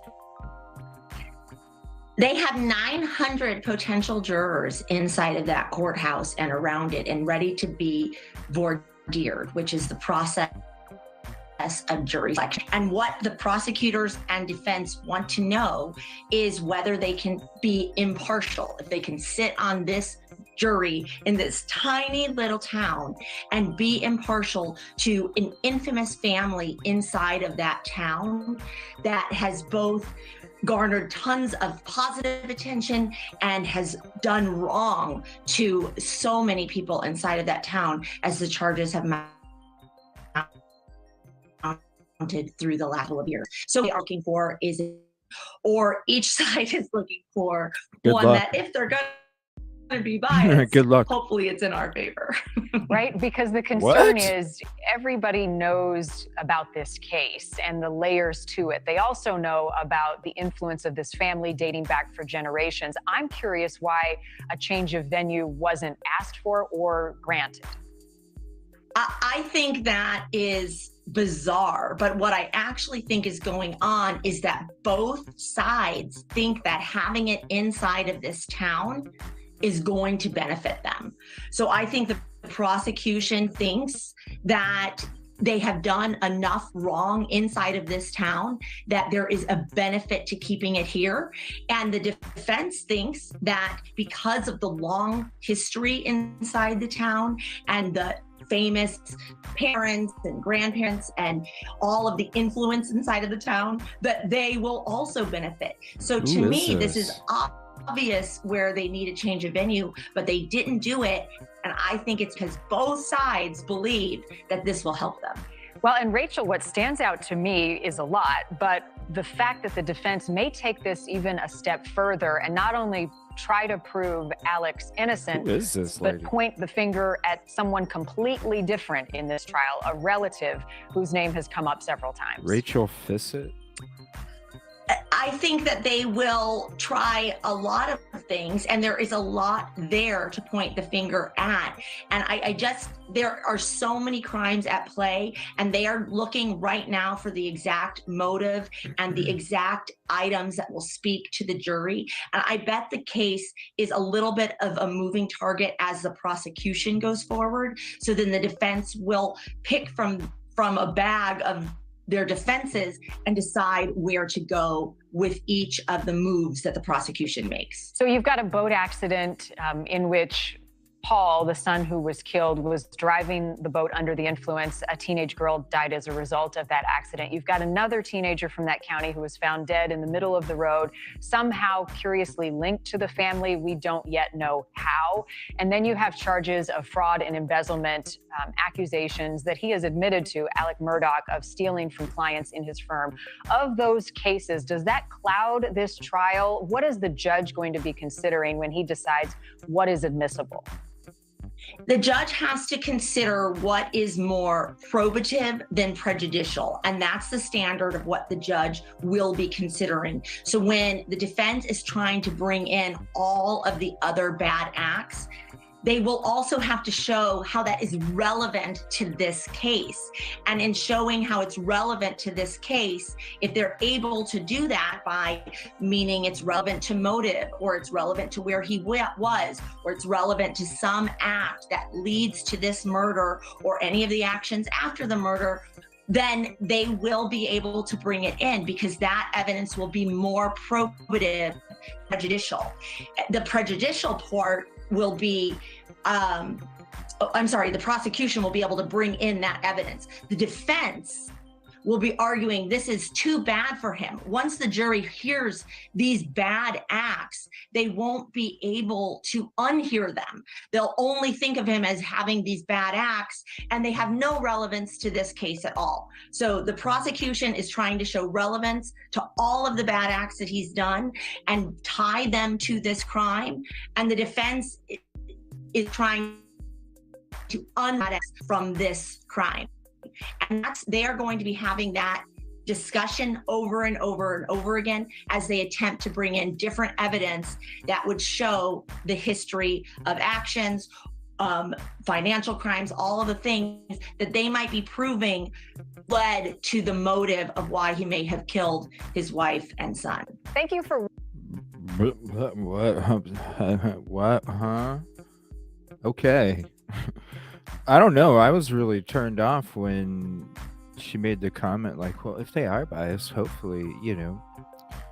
What the hell? You're a lawyer. Why are you even saying that? All right, we're going to switch to this next video. This is the alleged alibi. So there's a lot of talk about how it's laughable and how it's a joke. But this is court TV, and this is explaining the whole alibi. South Carolina attorney Alec Murdaugh will face a jury on 4 counts, including murder charges surrounding the death of his wife Maggie, his youngest son Paul. Now, Murdaugh claims he has an alibi. He was on his way to his mom's house at the time of the murders. Court TV crime and justice correspondent Matt Johnson has more. The defense this case and the timeline of events the night his son was killed.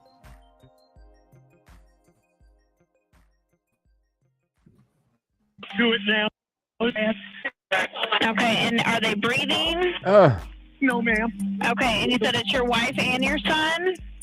My wife and my son. Since his arrest, Alec Murdaugh has said he had nothing to do with the brutal murders of his wife Maggie and son Paul at their sprawling South Carolina Moselle property. He believes he's innocent. No, hers he's innocent. And 2, he believes that the killer or killers are still at large. And this would allow Swag, put this behind him and go look for the real killers. Prosecutors have revealed that Maggie and Paul were shot and killed between the hours of 8:30 p.m. and 10:06 p.m. on June 7, 2021. I've been told by attorneys who are close to the family that he has an ironclad alibi. Defense attorneys filed this notice of alibi, stating Murdaugh was not present at the time, place, or date of the murders. In the HBO documentary Low Country, The Murdaugh Dynasty, defense attorney Jim Griffin said the evening started out with Alec and Paul riding around and inspecting the property. This after news earlier in the day and moved to hospice care. They were just, hanging out together. And then they met their mother and they had dinner. According to Griffin, after dinner, Maggie went out to the dog kennels. Paul went outside and Alec took a nap. And he woke up about 9 o'clock and he wanted to go check on his mother. So he tries to call Maggie first and she doesn't answer. And he tries to call Paul and he doesn't answer. And he texts Maggie and says, "I'll be right back." He leaves and he is on his phone from 9:03 through 9:21. Court documents state that Alec made several phone calls during that 18-minute drive, speaking with his son Buster, his brother John Marvin, John's wife Liz, attorney and longtime friend Chris Wilson, and the family's groundkeeper C.B. Rowe. Then, at approximately 9:20, Murdaugh arrived here, visiting with his mother Libby Murdaugh, who suffers from dementia, and her nurse Shelley Smith until about 9:45. He was with her about 20 minutes from Moselle. Okay, so He has an alibi, but his alibi witness, I don't think, would be able to testify. Defense attorneys say that while on the drive home, Alec spoke again with Chris Wilson. The document doesn't say what the two discussed, but the state argues that Murdaugh was confronted earlier this same day by an employee at Murdaugh's law firm over missing attorney's fees involving a case Murdaugh and Wilson had worked on. After this call to Wilson, Alec arrives home. And then he arrives back to Moselle a little bit after 10 o'clock. What's up, Caroline? How you doing tonight? The house was still locked up, and there'd been no sign that either Paul or Maggie had come into the house.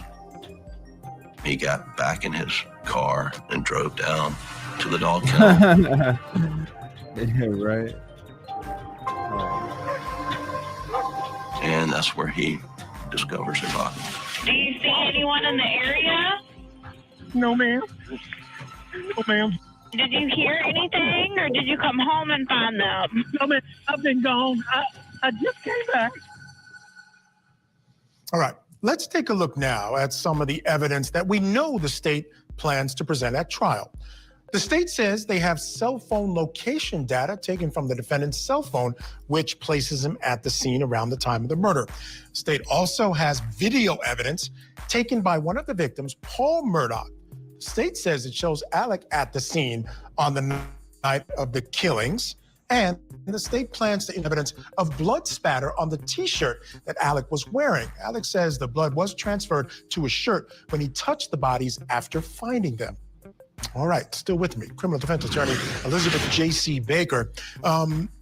Elizabeth, what's interesting here is that this could really go either way, because if you notice, the timing is very close to the time of the murders when he allegedly was taking a nap.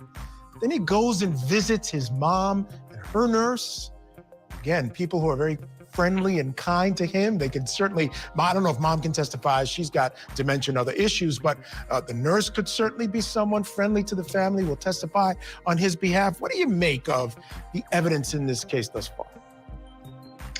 Well, I'm pretty interested in the cell data, frankly.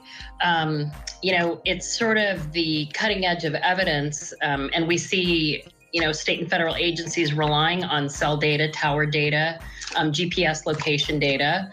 And, we would like to say it's an exact pinpoint. And the real question for this jury is going to be, is it? Was it in this particular case? What was the traffic like at the cell towers associated with whatever activity that there was? And what kind of activity was it? It sounds like there are several people who are going to be indicating that he was en route. And, I'm unclear at this point whether he was talking on his phone it was a handheld unit, or perhaps his phone vehicle, and those people could hear his vehicle running, as we often do when you're talking on your cell phone, it hooks up to your vehicle. So that's the evidence that I would find pretty interesting if I were a finder of fact in this case. Regarding the blood transfer, that does seem pretty logical. I think if you were to a loved one and they'd been grievously wounded or killed, you probably would check their pulse or kneel down to, touch them in some way, at least because, during a 911 call, people are likely to ask, what is their condition? And that doesn't sound to me like it would be something extremely unusual for a person who comes upon, such a horrific scene.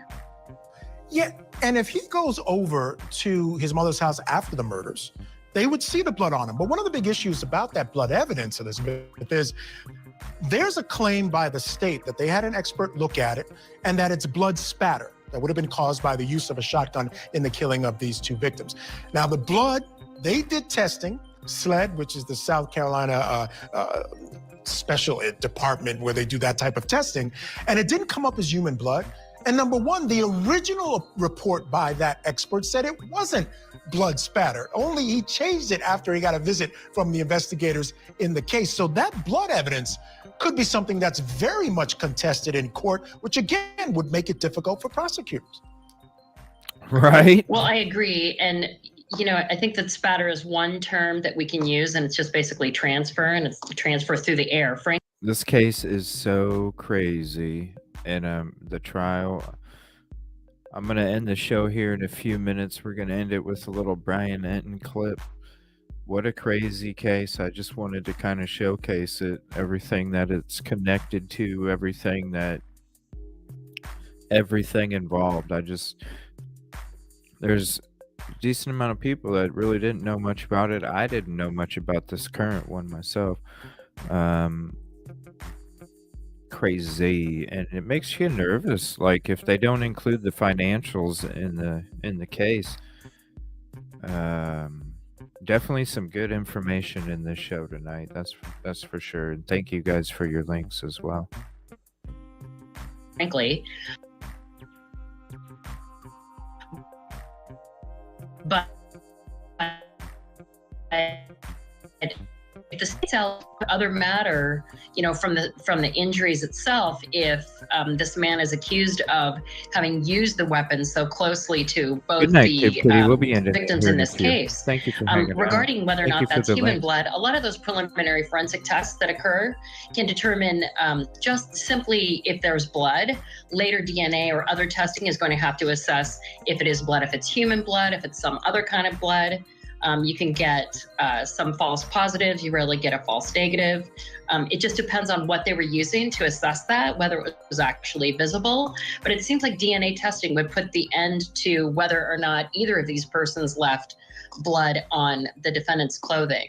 I still don't see that even a small amount of blood, once you find this horrific scene, would be all that unusual.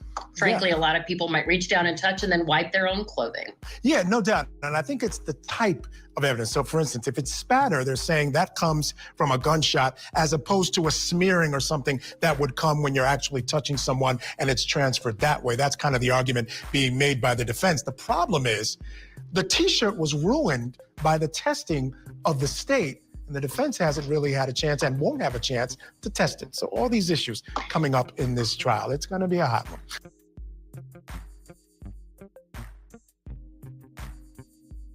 Jury selection.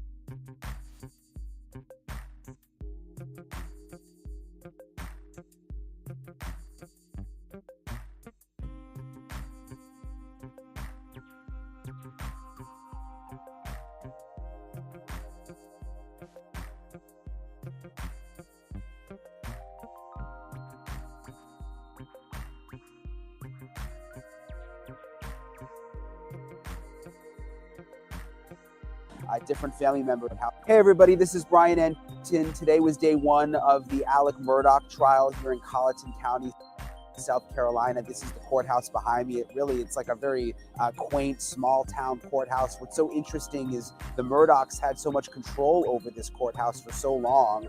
Different family members for really the last century or so were the solicitor here, basically the district attorney, ruling over much of the justice system here. So being outside this morning right there when Alec Murdaugh was brought in through the back door, it was really interesting. We were right there. I shouted a question at him. He didn't respond. But to think of what he must have been thinking going in the back of this courthouse in handcuffs after having so much control over this community was really, really interesting to think about. Jury selection now underway. It's expected to take the next couple of days at least. It's complicated because, again, so many people in this community know the Murdaugh family. They were powerful. They were influential here for so long. People are even intimidated by them. It was really something in court when the judge was questioning the potential jurors and said, if anyone says, please stand up. And every single potential juror in the courtroom, when the judge asked that question, stood up. So that was really a moment where you realize how many people in this area are following the case very, very closely. It's important to point out, though, that you can know about the case and still get on the jury and be a fair juror. The issue is if you have an opinion or a bias that you cannot look past and that you cannot leave at the door when you come in and serve on the jury. And That's ridiculous. That very, very clear. Wow. So again, jury selection expected to last a couple more days. We believe opening statements will likely be sometime at the end of the week. Wow. And I could see this thing potentially being a mistrial in the future just because of all that. That's crazy. Well, I want to say thank you to everybody for hanging out tonight. I appreciate it. Brian Enton, Twitter.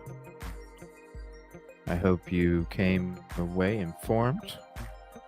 Went over a lot of different things, evidence, opinions, views, specials. Had way more than I anticipated. So I think what I'm going to do is I'm going to make this a part 1. And then I'm going to save all of this other content. We could literally have another show. So I'm going to save all of this other content, and we'll save this for a part 2. So this will be a part 1. We'll definitely have a part 2 coming up in the future. Thank you so much for hanging out tonight. Appreciate you. Whether you're on live or replay. Hope you have a peaceful and positive evening, and I'll see you tomorrow night. We'll get caught up tomorrow night. We'll get caught up for sure. And then Wednesday, another dedicated show. Can't wait to see you guys tomorrow night.